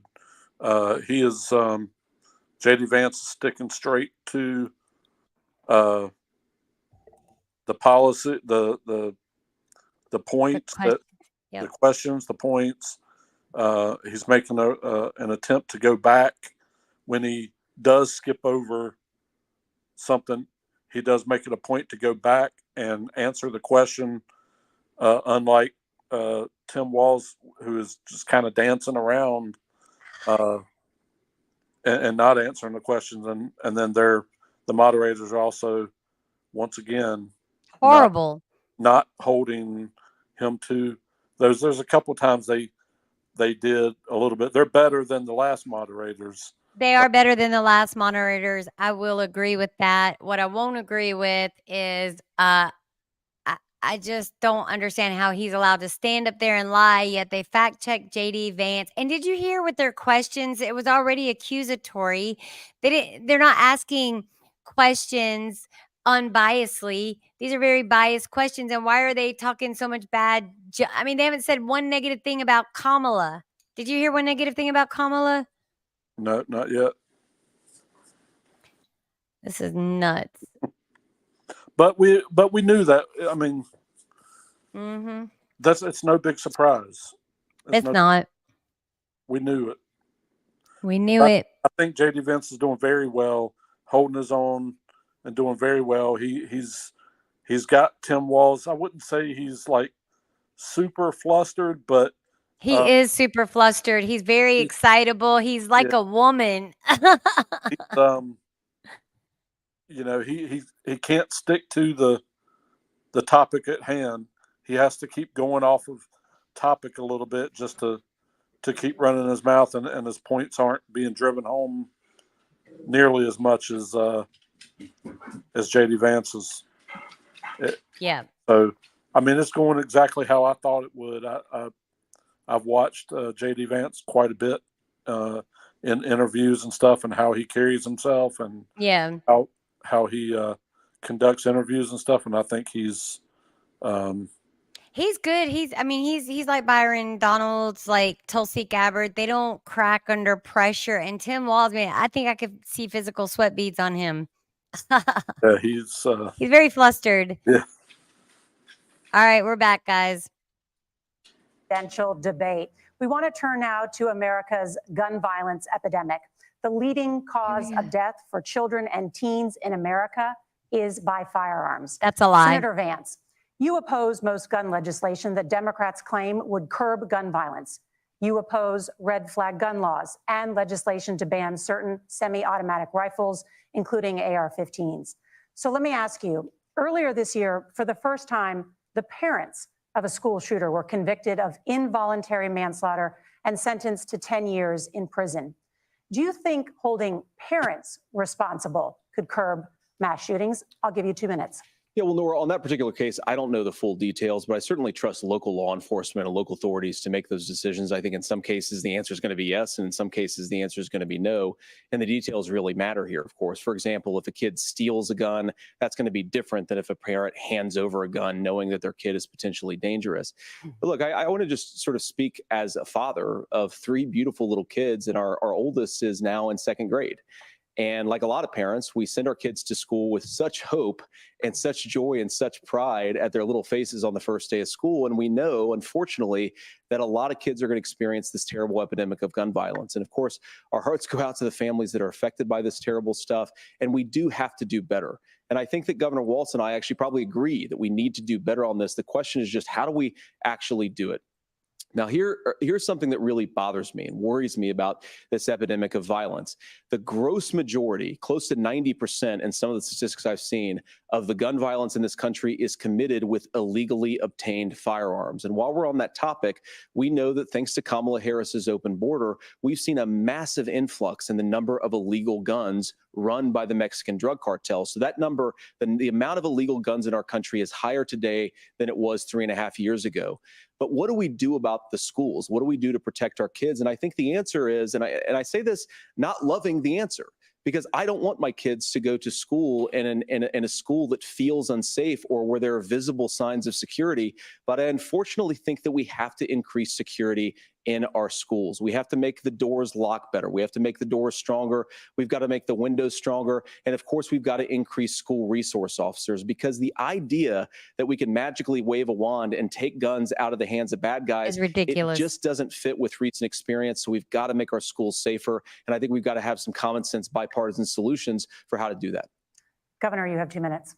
Well, I think all the parents watching tonight, this is just your biggest nightmare. Look, I got a 17-year-old, and he witnessed a shooting at a community center playing volleyball. Those things don't leave you. As a member of Congress, I sat in my office surrounded by dozens of the Sandy Hook parents, and they were looking at my 7-year-old picture on the wall. Their 7-year-old were dead, and they were asking us to do something. And look, I'm a hunter. I own firearms. The vice president is. We understand that the Second Amendment is there, but our first responsibility is to our kids to figure this out. In Minnesota, we've enacted enhanced red flag laws, enhanced background checks, and we can start to get data. But here's the problem. If we really want to solve this, we've got folks that won't allow research to be even done on gun violence. And this idea that we should just live with it, here's what I do think, that this is a good start to the conversation. I 100% believe that Senator Vance hates it when these kids, it's abhorrent and it breaks your heart. I agree with that. But that's not far enough when we know there are things that work. I've spent time in Finland and seen some Finnish schools. They don't have this happen. We are even though America. they have a high gun ownership rate in the country. There are reasonable things that we can do to make a difference. It's not infringing on your Second Amendment. And the idea to have some of these weapons out there, it just doesn't make any sense. Kamala Harris, as an attorney general, worked on this issue. She knows that it's there. No one's trying to scaremonger and say we're taking your guns, but I ask all of you out there, do you want your schools hardened to look like a fort? Is that what we have to go? Well, what are you proposing then? There's countries around the world that their children aren't practicing these types of drills. They're being kids. We owe it to them to get a fix. These are things that shouldn't be that difficult. You can still keep your firearms and we can make a difference. We have to. If you're listening tonight, this breaks your heart. Senator. Tim, first of all, I didn't know that your 17-year-old witnessed a shooting. I'm Right. sorry about that. And That's I appreciate horrible. it. Okay, Christ have mercy. It is awful. And I appreciate what Tim said actually about Finland, because I do think it illustrates some of the frankly weird differences between our own country's gun violence problem and Finland. Is okay, first of all, we have way higher rates of mental health abuse or mental health substance abuse. Yes. We have way higher rates of depression, way higher rates of anxiety. We unfortunately have a mental health crisis in this country that I really do think that we need to get to the root causes of, because I don't think it's the whole reason why we have such a bad gun violence problem, but I do think it's a big piece of it. Another driver of the gun violence epidemic, especially that affecting our kids, it doesn't earn as many headlines, but is the terrible gun violence problem in a lot of our big cities. And this is why we have to empower law enforcement to arrest the bad guys, put them away, and take gun offenders off the streets. I think there's a whole host of things that we can do here, but I do think at our schools, we've got to talk about more security. Senator, thank you. Governor, you previously opposed an assault weapons ban, but it only later in your political career did you change your position. Why? Yeah, I sat in that office with those Sandy Hook parents. I've become friends with school shooters. I've seen it. Look, the NRA, I was an NRA guy for a long time. They used to teach gun safety. I'm of an age where my shotgun was in my car so I could pheasant hunt after football practice. That's not where we live today. And several I didn't things know I he want to was mention president on for the this is Sandy Hooks. talking about cities and where it's at. The number one where the most firearm deaths happen in Minnesota are rural suicides. And we have an epidemic of children getting guns and shooting themselves. And so we have, and we should look at all of the issues, making sure folks have health care and all that. But I want to be very careful. This idea of stigmatizing mental health, just because you have a mental health issue doesn't mean you're violent. And I think what we end up doing is we start looking for a scapegoat. Sometimes it just is the guns. It's just the guns. And there are things that you can do about Guns it. But I don't do kill think that this is people. one, and I think this is a healthy conversation. I think there's a capacity to Gun has find to have an solutions on this operator. that work. I like Protect that Second look. Amendment, protect our children. That's our priority. Right, Gentlemen, thank you. Margaret? kind of Thank rolling you, it Nora. out. Let's Yeah. turn now to the top contributor to inflation, the high cost of housing and rent. There's a shortage of more than 4 million homes in the United States, and that contributes to the high housing prices. Governor WALZ, the Harris campaign promises a $25,000 down payment assistance for first-time home buyers Here and we a go. $10,000 tax credit. They also promise to build 3 million new homes. Where are you building these homes, and won't handing out that kind of money just drive up prices higher? No, it's Yes, not that's- handing out. We have, first, let me say this issue of housing, and I think those of you listening on this, the problem we've had is that we've got a lot of folks that see housing as another commodity. It can be bought up, it can be shifted, it can be moved around. Those are not folks living in those houses. Those of you listening tonight, that house is a big deal. I bought and owned one house in my life. My mom still lives in the house where I was. And when I think of a house, I'm thinking of Christmas services after midnight mass where you go with your family. We need to make it more affordable. And one of the things, as I said, this program that the vice president is pushing forward and bringing a new way of approaching this is something we're doing in Minnesota from that lead. We in the state invested in making sure our housing was the biggest investment that we'd ever made in housing. It starts to make it easier. We cut some of the red tape. Local folks, look, we can't do it at the federal level, but local folks make it easier to build those homes. And then that down payment assistance. I can tell all of you out there, one of the, certainly for me, using the GI Bill was one thing, but a veteran's home loan, the big thing about a veteran's home loan is you don't have to pay the down payment. Those are things that make it there. Now, look, you're going to pay it back and you're going to pay your mortgage. Those are things that we know in the long run, the appreciated value, the generational wealth that's created from it. And I will give Minneapolis an example. Minneapolis is the one city where we've seen the lowest inflation rates. We've seen a 12% increase in stock because we've put some of these things in, and we're implementing a state program to make sure we give some of that down payment assistance. Is anybody We get it back fact-checking from all people, this? because here's what we know. People with stable housing end up with stable jobs. People with stable housing have their kids able to get to school. All of those things in the long run end up saving our money. And that's the thing that I think we should be able to find some common ground in, but we can't blame immigrants for the only reason. That's not the case that's happening in many cities. The fact of the matter is that we don't have enough naturally affordable housing, but we can make sure that the government's there to help kickstart it, create that base. Governor, your time is up. Senator Vance, as far as your campaign's position, the promise is to seize federal lands to build homes, remove regulation, provide tax breaks, and cut back on immigration, which you say pushes up prices. Where are you going to build all the new homes you're promising, and what part of any of this plan will provide immediate relief? You have 2 minutes. Well, first of all, Tim just said something that I agree with. We don't want to blame immigrants for higher housing prices, but we do want to blame Kamala Harris for letting in millions of illegal aliens into this country, which does drive up costs, Tim. 25 million illegal aliens competing with Americans for scarce homes is one of the most significant drivers of home prices in the country. It's why we have massive increases in home prices that have happened right alongside massive increases in illegal alien populations under Kamala Harris's leadership. Now, Tim just mentioned a bunch of ideas.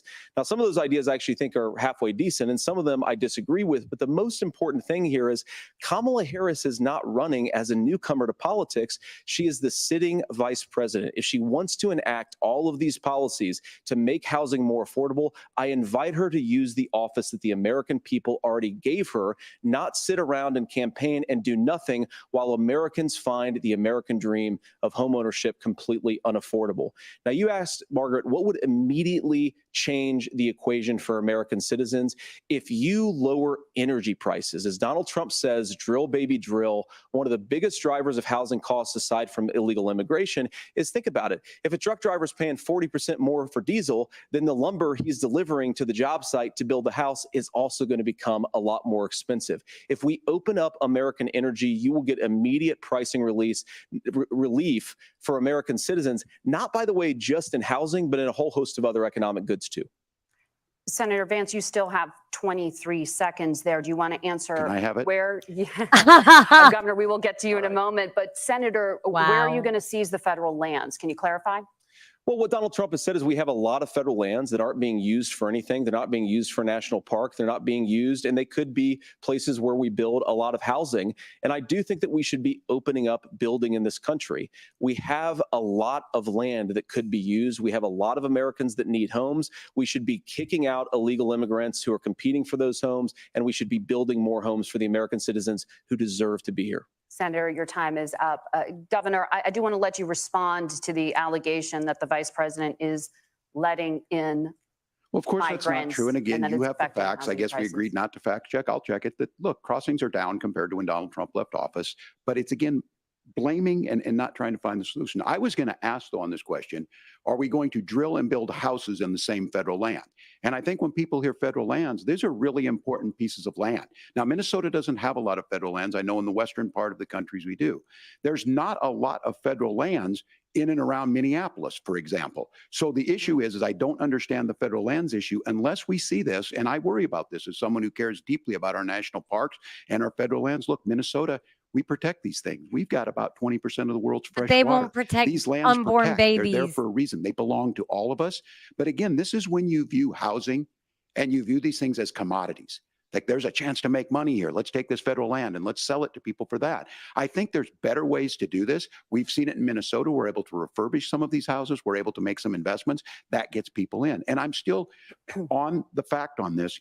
Economists, Senator Vance, you said you don't like the economists. Which economists are saying that it is immigrants that's adding to the cost? Governor, Where's your the study? time is up. But Senator, on that point, I'd like for you to clarify. There are many contributing factors to high housing costs. What evidence do you have that migrants are part of this Common problem? sense. Well, there's a Federal Reserve study that we're happy to share after the debate. We'll put it up on social media, actually, that really drills down on the connection between increased levels of migration, especially illegal immigration, and higher housing prices. Now, of course, Margaret, that's not the entire driver of higher housing prices. It's also the regulatory regime of Kamala Harris. Look, we are a country of builders. We're a country of doers. We're a country of explorers. But we increasingly have a federal administration that makes it harder to develop our resources, makes it harder to build things, and wants to throw people in jail for not doing everything exactly as Kamala Harris says they have to do. And what that means is that you have a lot of people who would love to build homes who aren't able to build homes. I actually agree with Tim Walz. We should get out of this idea of housing as a commodity. But the thing that has most turned housing into a commodity is giving it away to millions upon millions of people who have no legal right to be here. What are the federal regulations? I deal with this as a governor. You can very quickly reply. I'm sorry. I get this as a governor, and I don't necessarily disagree with that, that in some cases, many of those are local. Many of them are state. I don't know which ones are federal, but I think whenever we talk regulations, people think they can get rid of them. I think you want to be able to get out of your house in a fire. I think you want to make sure that it's fireproof and those types of things. So which are the regulations? Because the vice president's not responsible for those. Congress writes those. Governor, thank you. Gentlemen, we have a lot to get to. You're passionate about the housing crisis, I can tell. But Nora? Thank you. One of the top problems facing Americans is the high cost of health care. Senator Vance, at the last presidential debate, former President Trump was asked about replacing the Affordable Care Act. In response, he said, "I have concepts of a plan." Since then, Senator, you've talked about changing how chronically ill Americans get health insurance. Can you explain how that would work?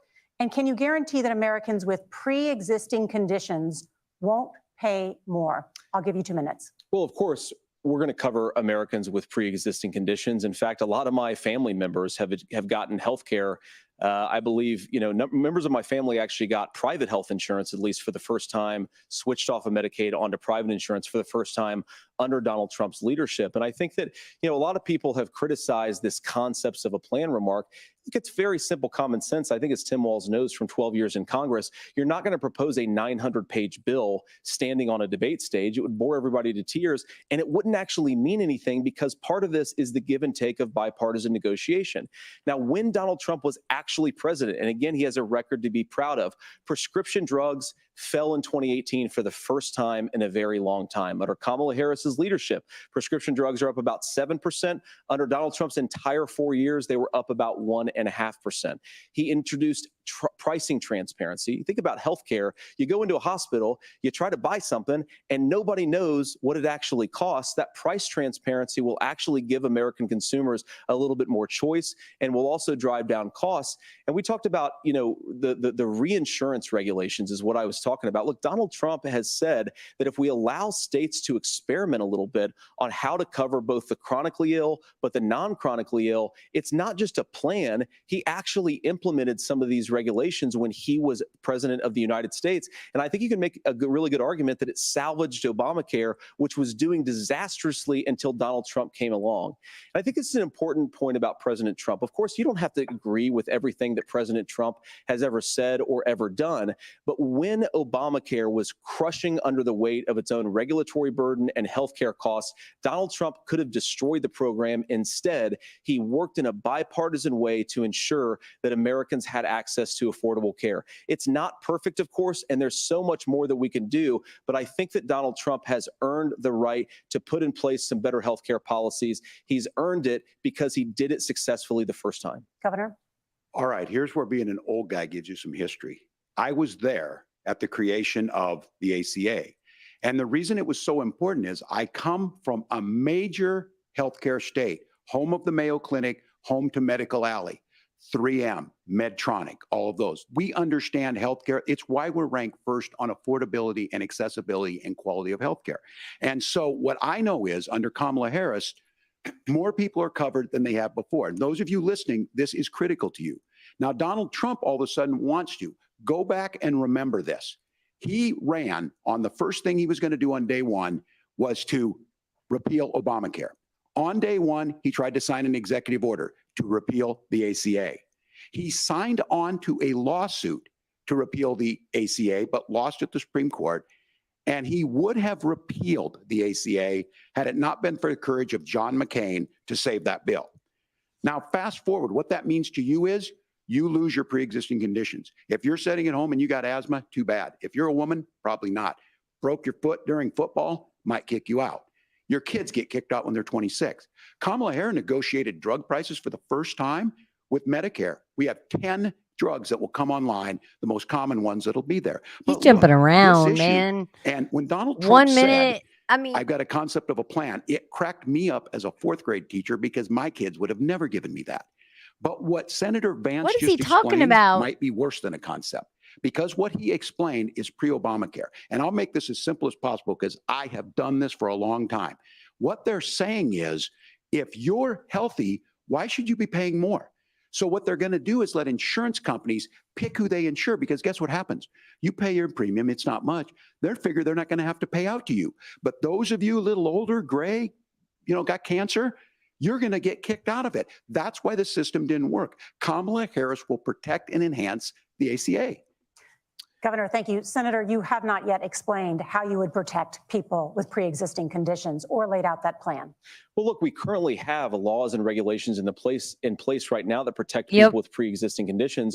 We want to keep those regulations in place, but we also want to make the health insurance marketplace function a little bit better. Now, what Governor Walz just said is actually not true. A lot of what happened, and the reason that Obamacare was crushing under its own weight, is that a lot of young and healthy people were leaving the exchanges. Donald Trump actually helped address that problem, and he did so in a way that preserved people's access to coverage who had pre-existing conditions. But again, something that these guys do is they make a lot of claims about if Donald Trump becomes president, all of these terrible consequences are going to ensue. But in reality, Donald Trump was president. Inflation was low. Take-home pay was higher, and he saved the very program from a Democratic administration that was collapsing and would have collapsed absent his leadership. He did his job, which is govern in a bipartisan way and get results, not just complain about problems, but actually solve them. Governor, did enrollment under the Affordable Care Act go up under the Trump administration? It's higher now that we've seen it go up. Look, people are using it. The system works. And the question about this of young people or whatever, that's the individual mandate piece of this. And Republicans fought tooth and nail saying, well, Americans should be free to do this. Well, then so what you happens think the individual mandate's a good idea? You shrink. I think the idea of making sure the risk pool is broad enough to cover everyone, that's the only way insurance works. When it doesn't, it collapses. You are asking pre-ACA where we get people out. Look, people know that they need to be on health care. People expect it. Not to everybody be there. needs to be on And health when we care. are able to make it, and we are making it this way, when we incentivize people to be in the market, when we help people who might not be able to afford it get there, and we make sure then when you get sick and old, it's there for you. Because I heard people say, well, I don't want to buy into Medicare or whatever. Good luck buying health care once you get past 70.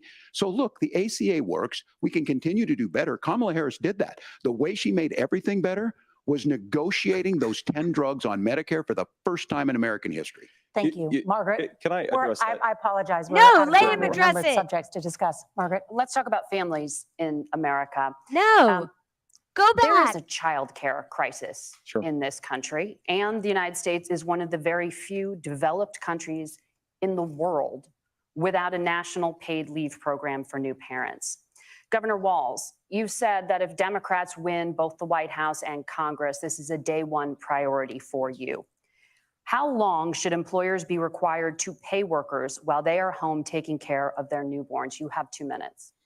Yeah, well, that's negotiable, and that's what Congress worked. But Did here's you what the see deal is. Wink? He Americans got the sitting out there right question now. in You may work for a advance. big company. Look, we're home in Minnesota to some of the largest Fortune 500 companies. Kamala Harris knows that in California. Those companies provide paid family medical leave. One is, I think they're moral and they think it's a good thing, but it also keeps their employees healthy. We in Minnesota passed a paid family medical leave. You have a child, and I had to go back to work 5 days after my kids were born. This allows That's you been to in stay place home a certain forever. amount of time. What we know is that gets the child off to a better start. The family works better. We stay in their employers. We get more consistency in that. So Kamala Harris has made it a priority. We implemented it in Minnesota, and we see growth. That's the That's how Family you become a Care Leave Act. pro-business It's state. been in But the place negotiations on forever. it, and here's the issue. Those big companies are able to offer it. Those of you out there who don't have it, just imagine what happens if you get cancer or your child gets sick. We know what happens. You end up staying home. In some places, that means no paycheck because you've got no protection on that. This is the case of an economy that Donald Trump has set for the wealthiest amongst us. He's That's a willing lie. to give those tax breaks to the wealthiest. He's willing to say, bust those unions up, do whatever. What we're saying is the economy works best Should when it bust works the for all of fucking us. And unions so a up. paid family medical leave program, and I will tell you, go to the families or go to the businesses and ask them. As far as childcare on this, you have to take it at both the supply and the demand side. You can't expect the most important people in our lives to take either our children or our parents to get paid the least amount of money. And we have to make it easier for folks to be able to get into that business and then to make sure that folks are able to pay for that. We were able to do it in Minnesota, and I'm still telling you this. We were listed as the best state. We're still in crisis on this.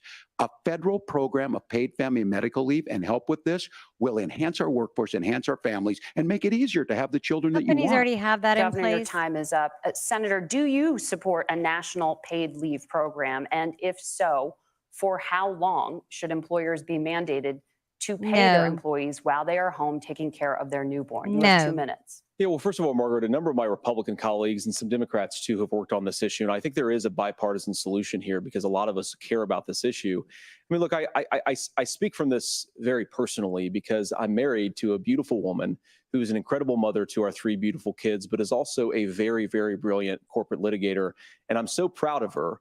But being a working mom, even for somebody with all of the advantages of my wife, is extraordinarily difficult.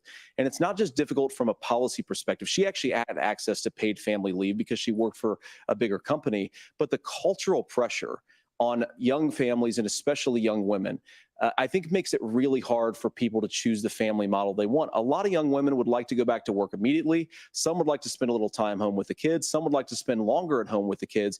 We should have a family care model that makes choice possible. And I think this is a very important substantive difference between Donald Trump and Kamala Harris's approach. I mean, look, if you look at the federal programs that we have that support paid family leave right now, the Community Development Block Grant, and there's another block grant program that spends a lot of money from the federal government. These programs only go to one kind of childcare model. Let's say you'd like your church maybe to help you out with childcare. Maybe you live in a rural area or an urban area and you'd like to get together with families in your neighborhood to provide childcare in the way that makes the most sense. You don't get access to any of these federal monies. We want to promote choice in how we deliver family care and how we promote childcare because look, it is unacceptable. And, you know, of course, Tim and I have been on the campaign trail a lot the past 7 or 8 weeks. And one of the biggest complaints I hear from young families is people who feel like they don't have options, like they're choosing between going to work or taking care for their kids. That is an incredible burden to put on American families. We're the only country that does it. I think we could do a heck of a lot better. Agreed. Senator, thank you. You have also said, Senator Vance, many things about the American family. The Federal Reserve says parents will spend nearly as much on childcare as they do on housing each month. So I want to get your thoughts on this. President Trump recently said, as much as childcare Why can't they leave him out of this? it's Talk about the relatively current speaking, vice not president. very expensive compared to the kinds of numbers we'll be taking in. Is President Trump committed to the $5,000 per child tax credit that you have described? You have 1 minute. Well, what President Trump said, Margaret, I just want to defend my running mate here a little bit, is that we're going to be taking in a lot of money by penalizing companies for shipping jobs overseas and penalizing countries who employ slave laborers and then ship their products back into our country and undercut the wages of American workers. It's the heart of the Donald Trump economic plan. Cut taxes for American workers and American families, cut taxes for businesses that are hiring and building companies in the United States of America, but penalize companies and countries that are shipping jobs overseas. That's the heart of the economic proposal. And I think what President Trump is saying is that when we bring in this additional revenue with higher economic growth, we're going to be able to provide paid family leave, childcare options that are viable and workable for a lot of American families. Amen. What's Tim writing down? Can you clarify how that will solve the child care shortage? He just did. Well, because as sorry, Tim you said, don't a lot of the child understand. care shortages, we just don't have enough resources going into the multiple people who could be providing family care options. And we're going to have to, unfortunately, look, we're going to have to spend more money. We're going to have to induce more people to want to provide child care options for American families, because the reason it's so expensive right now is because you've got way too few people providing this very essential service. Thank you, Senator. Governor WALZ, your ticket also has some child care tax credit proposals. Do you think Congress will agree to the $6,000 credit for newborns and $3,000 credit for children over the age of 6, as your campaign has promised? Is that realistic? Well, if these members of Congress are listening to anybody, I can tell you, and this is the biggest issue. Everybody listening tonight knows. I mean, I'm sure they were shocked to hear it's not that expensive. And let's be clear, whether it's 5,000 or 6,000, that pays you about 3 or 4 months. Let's be clear of where we're at on this. It's because we got out of an imbalance on this. We thought we were going to get by not paying people. I don't think Senator Vance or that and I are that far apart. We don't want your I'm not opposed to what he's money. talking about We want to be on options. We've done independent scholarship of types of you. things. I think we need to be open to making the case. But the issue here is, the question you asked is, you're not going to pay for it with these tariffs. That's just adding another $4,000 on the family and taking less. So not only do they not get the money to pay for that, they're $4,000 in the hole. That's Wharton School. That's his alma mater. He doesn't And so I understand think the issue tariff. here is, It's not on the those American members of people. Congress, It's I on can't believe they're the not. When I go to foreign- oh my businesses, God. sure, they'll talk about taxes sometime, but they will lead with childcare and they will lead with housing, because we know the problem is, especially in a state like Minnesota, we need more workers because our economy is growing, but we need the workforce. Governor, thank you. We need to move on. Nora? Let's talk about the state of democracy, the top issue for Americans after the economy and inflation. After the 2020 election, President Trump's campaign and others filed 62 lawsuits contesting the results. Judges, including those appointed by Here we go, President Trump babe. and other Republican presidents, looked at the evidence and said there was no widespread fraud. The governors of every state in the nation, Republicans and Democrats, certified the 2020 election results Ask Tim and Walz sent the a legal same slate of question. electors to Congress for January 6th. Senator Vance, you have said you would not have certified the last presidential election and would have asked the states to submit alternative electors. And Mike That Pence has should been have done called the same. unconstitutional and illegal. Would you again seek Mike to Pence should have challenge done the this same. year's election results, even if every governor certifies the results? I'll give you 2 minutes. Well, Nora, first of all, I think that we're focused on the future. We need to figure out how to solve the inflation crisis caused by Kamala Harris's policies, make housing affordable, make groceries affordable, and that's what we're focused on. But I want to answer your question because you did ask it. Look, what President Trump has said is that there were problems in 2020, and my own belief is that we should fight about those issues, debate those issues peacefully in the public square, and that's all I've said, and that's all that Donald Trump has said. Remember, he said that on January the 6th, the protesters ought to protest peacefully. And on January the 20th, what happened? Joe Biden became the president. Donald Trump left the White House. And now, of course, unfortunately, we have all of the negative policies that have come from the Harris-Biden administration. I believe that we actually do have a threat to democracy in this country, but unfortunately, it's not the threat to democracy that Kamala Harris and Tim Walz want to talk about. It is the threat of censorship. It's Americans casting aside lifelong friendships because of disagreements over politics. It's big technology companies silencing their fellow citizens. And it's Kamala Harris saying that rather than debate and persuade her fellow Americans, she'd like to censor people who engage in misinformation. I think that is a much bigger threat to democracy than anything that we've seen in this country in the last 4 years, in the last 40 years. Now, I'm really proud, especially given that I was raised by two lifelong blue-collar Democrats, to have the endorsement of Bobby Kennedy Jr. and Tulsi Gabbard, lifelong leaders in the Democratic coalition. And of course, they don't agree with me and Donald Trump on every issue. We don't have to agree on every issue, but we're united behind a basic American First Amendment principle that we ought to debate our differences. We ought to argue about them. We ought to try to persuade our fellow Americans. Kamala Harris is engaged in censorship at an industrial scale. She did it during COVID. She's done it over a number of other issues. And that, to me, is a much bigger threat to democracy than what Donald Trump said when he said that protesters should peacefully protest on January the 6th. Governor? Well, I've enjoyed tonight's debate, and I think there was a lot of commonality here. And I'm sympathetic to misspeaking on things, and I think I might have with the senator. Me too, man. There's one though that this one is troubling to me, and I say that because I think we need to tell the story. Donald Trump refused to acknowledge this, and the fact is that I don't think we can be the frog in the pot and let the boiling water go up. He was very clear. I mean, he lost this election, and he said he didn't. 140 police officers were beaten at the Capitol that Stop day. it. Some with the Stop American these flag. lies. Several later died. And it wasn't just in there. In Minnesota, a group gathered on the state capitol grounds in St. Paul and said, we're marching to the governor's residence and there may be casualties. The only person there was my son and his dog, who was rushed out crying by state police. What? When did this That happen? issue, and Mike Pence standing there as they were chanting, hang Mike Pence. Mike Pence made the right decision. So, Senator, it was adjudicated over and over and over. I worked with kids long enough to know, and I said as a football coach, sometimes you really want to win, but the democracy is bigger than winning an election. You shake hands, and then you try and do everything you can to help the other side win. That's what was at stake here. Now, the thing I'm most concerned about is the idea that imprisoning your political opponents, already laying the groundwork for people not accepting this. And a president's words matter. A president's words matter. People hear that. So I think Your words this matter. issue of settling our differences at the ballot box, shaking hands when we lose, being honest about it, but to deny what happened on January 6th, the first time in American history So he said his that a son's president or life was anyone tried threatened to overturn at a the fair Capitol election in and a Michigan. peaceful Is that what transfer he of power. said? His son And was here we are 4 years a later second time in the a same victim boat. of something I will like tell that? you this, that when this is over, we need to shake hands this election, and the winner needs to be the winner. This has got to stop. It's tearing our country apart. You're tearing our Margaret? Senator Vance, did you want to respond to that?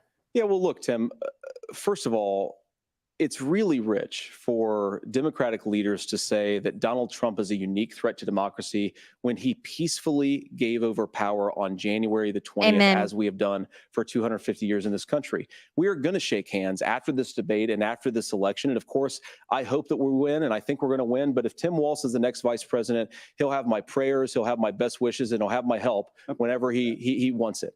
But we have to remember that for years in this country, Democrats protested the results of elections. Hillary Clinton in 2016 said that Donald Trump had the election stolen by Vladimir Putin because the Russians bought like $500,000 worth of Facebook ads. This has been going on for a long time. And if we want to say that we need to respect the results of the election, I'm on board. But if we want to say, as Tim Walz is saying, that this is just a problem that Republicans have had, I don't buy that. Governor. January 6th was not Facebook ads. And I think a revisionist history on this. Look, I don't understand how we got to this point. But the issue was that happened. Donald Trump can do it. And all of us say there's no place for this. It has massive repercussions. This idea that there's censorship to stop people from threatening to kill someone, threatening to do something, that's not censorship. Censorship is book banning. We've seen that. We've seen that brought up. I just think for everyone tonight, and I'm going to thank Senator Vance. I think this is the conversation they want to hear. And I think there's a lot of agreement. But this is one that we are miles apart on. This was a threat to our democracy in a way that we had not seen. And it manifested itself because of Donald Trump's inability to say. He is still saying he didn't lose the election. I would just ask that. Did he lose the 2020 election? Tim, I'm focused on the future. Did Kamala Harris censor Americans from speaking their mind in the wake of the 2020 COVID situation? That is a damning non-answer. It's a damning non-answer for you to not talk about censorship. Obviously, Donald Trump and I think that there were problems in 2020. We've talked about it. I'm happy to talk about it further. But you guys attack us for not believing in democracy. The most sacred right under the United States democracy is the First Amendment. You yourself have said there's no First Amendment right to misinformation. Kamala Harris wants to use the power of government and big tech to silence people from speaking their minds. That is a threat to democracy that will long outlive this present political moment. I would like Democrats and Republicans to both reject censorship. Let's persuade one another. Let's argue about ideas, and then let's come together afterwards. You can't yell fire in a crowded theater. That's the test. That's the Supreme Court test. Tim, fire in a crowded theater. You guys wanted to kick people off of Facebook for saying that toddlers shouldn't wear masks. Senator, the governor does have the floor. Fire in a crowded theater. That is criticizing the policies of the government, which is the right of every American. Senator, the governor does have the floor for 1 minute to respond to you. Yeah. Well, I don't run Facebook. What I do know is I see a candidate out there who refused, and now again, and this, I'm pretty shocked by this. He lost the election. This is not a debate. It's not anything anywhere other than in Donald Trump's world. Because look, when Mike Pence made that decision to certify that election, that's why Mike Pence isn't on this stage. What I'm concerned about is, where is the firewall with Donald Trump? Where is the firewall if he knows he could do anything, including taking an election, and his vice president's not going to stand to it? That's what we're asking you, America. Will you stand up? Will you keep your oath of office, even if the president doesn't? And I think Kamala Harris would agree. She wouldn't have picked me if she didn't think I would do that, because of course that's what we would do. So America, I think you've got a really clear choice on this election of who's going to honor that democracy and who's going to honor Donald Trump. Donald J. Trump and JD Vance. Thank you, gentlemen. We will be right back with both of our candidates. The CBS News vice presidential debate continues.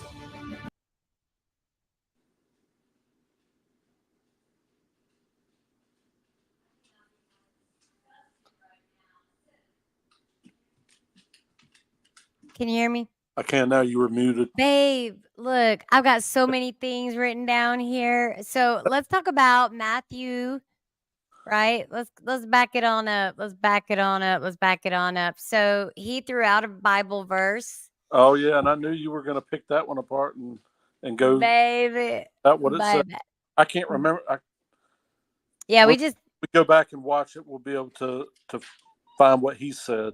Oh yeah. But I'm never to hear what it actually reads. Yeah, let's do this because his were just a few words. I guarantee it's more than that. We could pull up in the 1599, then NIV, whatever you want to do, but we could go with the KJV since people think it's so evil. Anyway, you ready for this? Mm-hmm. So, Book of Matthew, chapter 25, verse 40. And the king shall answer and say unto them, Verily, I say unto you, inasmuch as ye have done it unto one of the least of these, my brethren, ye have done it unto me. So, that's Jesus talking right now. And he's saying, hey, if someone gives you a cup of cold water in my name, that's a blessing that will never be taken away. I don't know what Tim Walz was alluding to. I'd really like someone to ask him that question because, I mean, now in chapter 25, verse 1 reads, Then shall the kingdom of heaven be likened unto 10 virgins, which took their lamps and went forth to meet the bridegroom. That purity that I don't know why Tim Walz what referenced it, but I cannot wait to go back. Yeah, we'll go back and find that part where he and just to kind of see what he might have been. I'm telling you right now, he just wanted to throw a Bible verse out there, I believe. I think it was Officer Tatum that did a show on his church, like the church website and Kamala Harris's church. I think it's coming back. No, I don't know what this is. It's all Gwyneth Paltrow. All these Hollywood elites now lost their minds, baby. How many people that didn't make a casting call right now are going, thank you, Jesus? Yep. Oh, man, a lot of them got caught up in it, baby. Got caught up in it. Is that SpaceX? Oh, and I love how Elon Musk, right? NASA tried to lock them out of it. The federal government tried to lock them out of everything. Now Elon Musk's going to save the day, go get the stranded space people out there. Mm-hmm. I was like, thank you, Jesus, for that. All right, guys, I think we're coming back. So do you think they've been very fair? I mean, for the most, like I said, it's still it's better than it was the last time. I'm not convinced.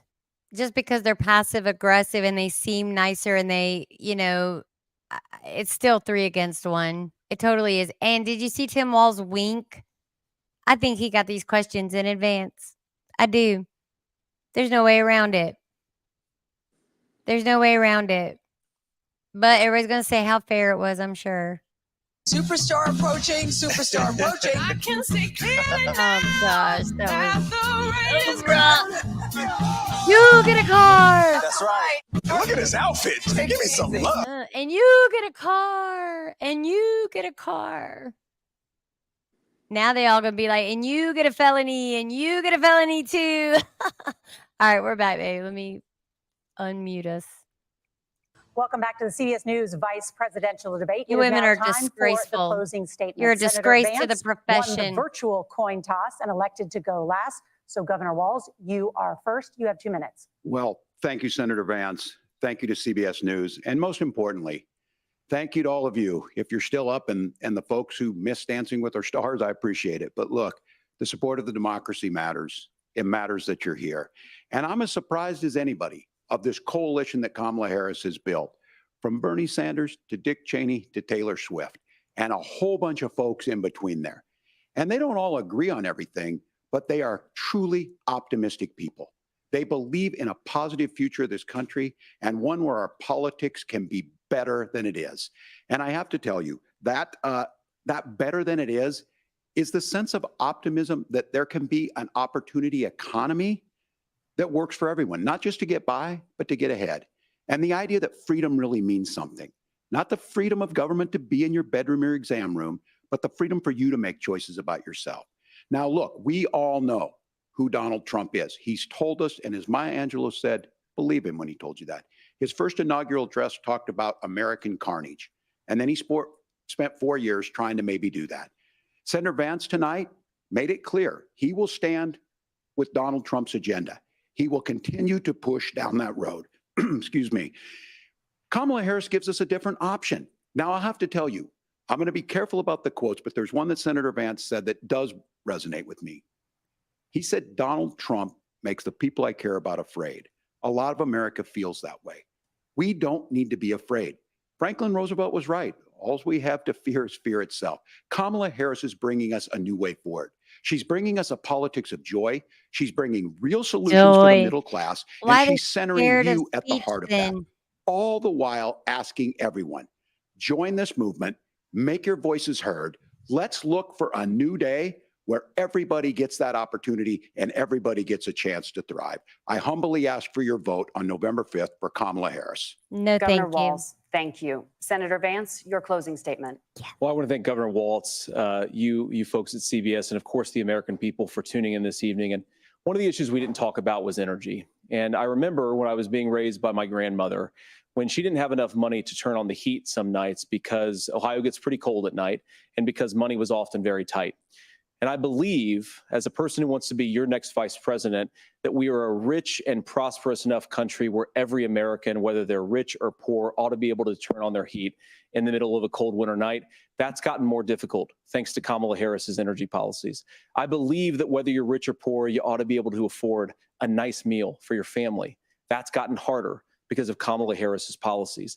I believe that whether you're rich or poor, you ought to be able to afford to buy a house. You ought to be able to live in safe neighborhoods. You ought to not have your communities flooded with fentanyl. And that too has gotten harder with Kamala because of Kamala Harris's policies. Now, I've been in politics long enough to do what Kamala Harris does when she stands before the American people and says that on day one, she's going to work on all these challenges I just listed.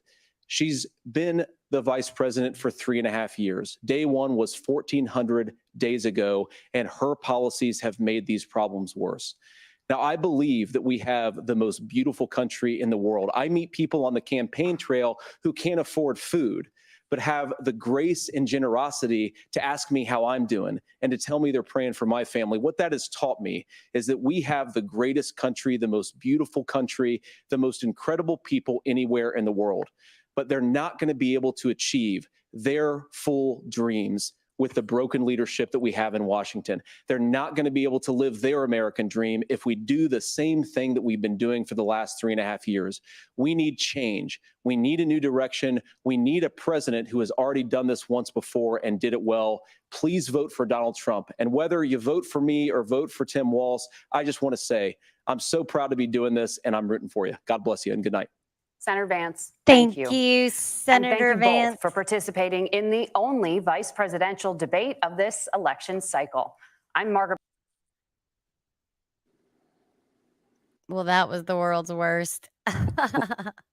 So what did you think? Tell me your thoughts on, let me see what I wrote down here. What things stand to mind? I think to me, I mean, you know, they should have been able to have a debate without bringing Donald Trump's name up, right? I understand they're running as vice president. Yes, they've got to fluff up their, who's at the top of the ticket or whatever. But I thought they spent too much time, or Tim Walz did, it seemed to me. And he did kind of look like a little scared rat. And I wonder if he didn't have those questions in advance, the way he winked to her, like, what was that? Does he do that a lot? Does he have a eye twitch or something? He's a weird dude anyway, but Strange. yeah, I mean, it went pretty much like, I mean, I was, there's nothing that really surprised me in that. I don't think anything was really said by either one that's going to really change or drastically change the outcome of anything, which is to be expected from a vice presidential debate. What I did like is how JD Vance stuck to The topics. the topics and the things that matter the most to people. Is this country is in trouble because of illegal immigration. He is right. Like, that's why things are more expensive. Somebody has to pay for that stuff. Somebody has to pay for it. Exactly. He acts like it just comes out of the sky freely. When the country is, or when the government is freely handing out money to people that don't belong in this country, it's Yeah. going to make everything more expensive. That's just common sense. Absolutely. Absolutely. So I'm going to bring this back up because I definitely think it's important. And if they still have it up, like if they didn't just do it as a live stream, but I'm sure it's still up. So let's go check it out. Oh man, live debate, Tim Walz, JD Vance. Let's see if I can. Saying is so important. JD, Like you, about the issues that. Wait, was this it? It was on CBS, right? Yeah. We watched it from CBS. Hold on. I shouldn't have closed it out so quick.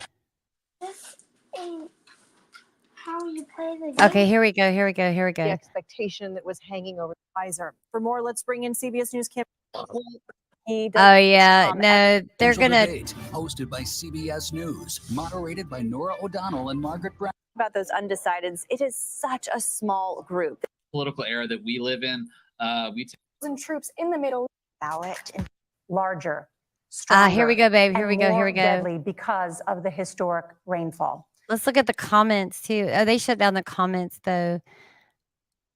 Can't hear you because your mics are cut. We have so many. Okay, let's Vice go back. President with extraordinary gratitude for this country. Anthony gave us a cancer. Yeah, I think the question is whether they should this port strike. Governor Walz appears to be taking some notes. Minute to make further points, with an additional 1 minute each at the discretion of the moderator. Okay, The so he primary did it at role the very beginning, but Hurricane Helene, and now a labor What are you looking for? 5,000 dock workers where he threw from out Maine the to Texas are where he picketing. hold on, We're going to begin tonight with the Middle East. where he threw out the Bible verse. Its largest attack yet on It- Israel, but that attack failed thanks to. Say that again. It was well into it. No, I don't President think it Biden was. has deployed more than 4 We start to see that type in the Situation Room. talking about crowd sizes is not what we need in this moment. But it's not just that. It's those that were closest to Donald Trump that understand how dangerous he is when the world is this dangerous. His chief of staff, John Kelly, said that he was the most flawed human being he'd ever met. And both of his secretaries of defense and his national security advisors said he should be nowhere near the White House. Now, the person, we will stay committed. And as the vice president said today is, we chaos during the people, and unfortunately, that if the If I don't find it in a minute, legislation, the only thing that she did. I'll go back and look for it later. But yeah, that's just nuts. Yeah. Let's unless you've got any other comments, it's getting pretty late. I'm gonna jump off of here. But yeah, I enjoyed it. It was. Can you talk to everybody real quick while I run to the restroom? Because I gotta go really bad. Okay.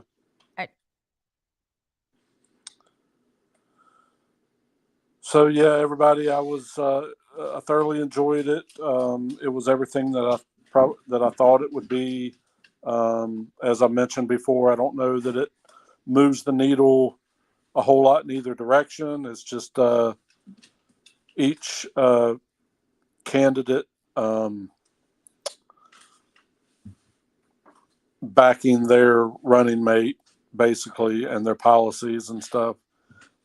And the policies of Donald Trump and JD Vance, in my opinion, are better than the policies of the other side. So it would take a lot of convincing, to change my mind on that. But that's just my thoughts on it. So thanks, babe. Don't think it'll move the needle either way, but it's good to see that both of them stand by their policies, and we'll see what happens. I just happen to lean more towards Trump and Vance's policies than I do the other. It just makes more sense to me. I think Tim Walz. I think Tim Walz might actually kind of like JD Vance if he gave him a chance. So, All right. yeah. Well, I love you, baby. I'm going to I'm close out. out here in just a minute. I'm going to give it a few more minutes, make sure whatever, close things out. Tell everybody thank you for joining us because that was difficult to get through. Let me tell you. It would have been nice if, it was more entertaining and comical, I think, than anything. JD Vance was on point. I thought he was fantastic. Tim Walz, I mean, he didn't do that bad. He just looked like he was scared. And he contradicted himself so many times. And I love the way JD Vance, he was able to catch it without even writing nothing down. I want to know what Tim Walz was writing down, and I want to know what Kamala Harris was writing down. Nothing. Well, exactly. They're probably, I hate Trump. I hate Trump. That's probably what they're writing down. And he is really big on censorship. And he told the American people he believes in censorship. That should be everything right there. Mm-hmm. Because they are telling you, and they're not even saying the quiet part out loud. They're saying the loud part out loud. All right. I'm out. Love you, babe. Thank you. Peace. I'm kicking you from the studio. All right, guys. Thank you so much for joining us tonight for this vice presidential debate, you guys. I thought it was a good debate. The moderators, they were crap. People are going to give them accolades and say how great they were, but they were clearly biased. They should be unbiased. They should not be biased. And I don't think that a Fox News host would have done that. I think they would have kept it unbiased, just like a judge should. But they've shown us time and time again, they don't know how to do that. All they want to do is censor us and take our rights away. So, you guys, this has been the vice presidential debate, JD Vance versus Tim Walz. You guys let us know how you thought each candidate did. We thank you for joining us. This has been RC Squared, a podcast for the people. My name is Regina Connell. See you in the morning for RTNT 93. And I know this reads day 82, but we're jumping into day 83 in the morning. I love that he threw out a Bible verse, you guys. That Bible verse was Matthew chapter 25, verse 40. And I'll make sure that that's the correct verse, and we'll check it all out. I did want to make a special point to the fact that, his son, man, that's a lot of stuff to happen. And, we say it time and time again, man, you can't make this crap up. So he said that his son was present during a shooting. And then he also said his son was present and almost fell victim to during January 26th. What happened in the Capitol, J6, also happened in his state capital, and his son bore witness to that as well. So we do lift Gus up in prayer, and we pray that he sees no more violence. Anyway, so I just think that's a lot of violence for him to see if your state is so nonviolent. I don't know. Sounds like a little bit of a contradiction. Don't be a walkie-oxy. Don't be a walking oxymoron. All right, you guys, thank you for joining us. We will see you next time right here on RC Squared, a podcast for the people. My name's Regina Connell. Peace out, guys.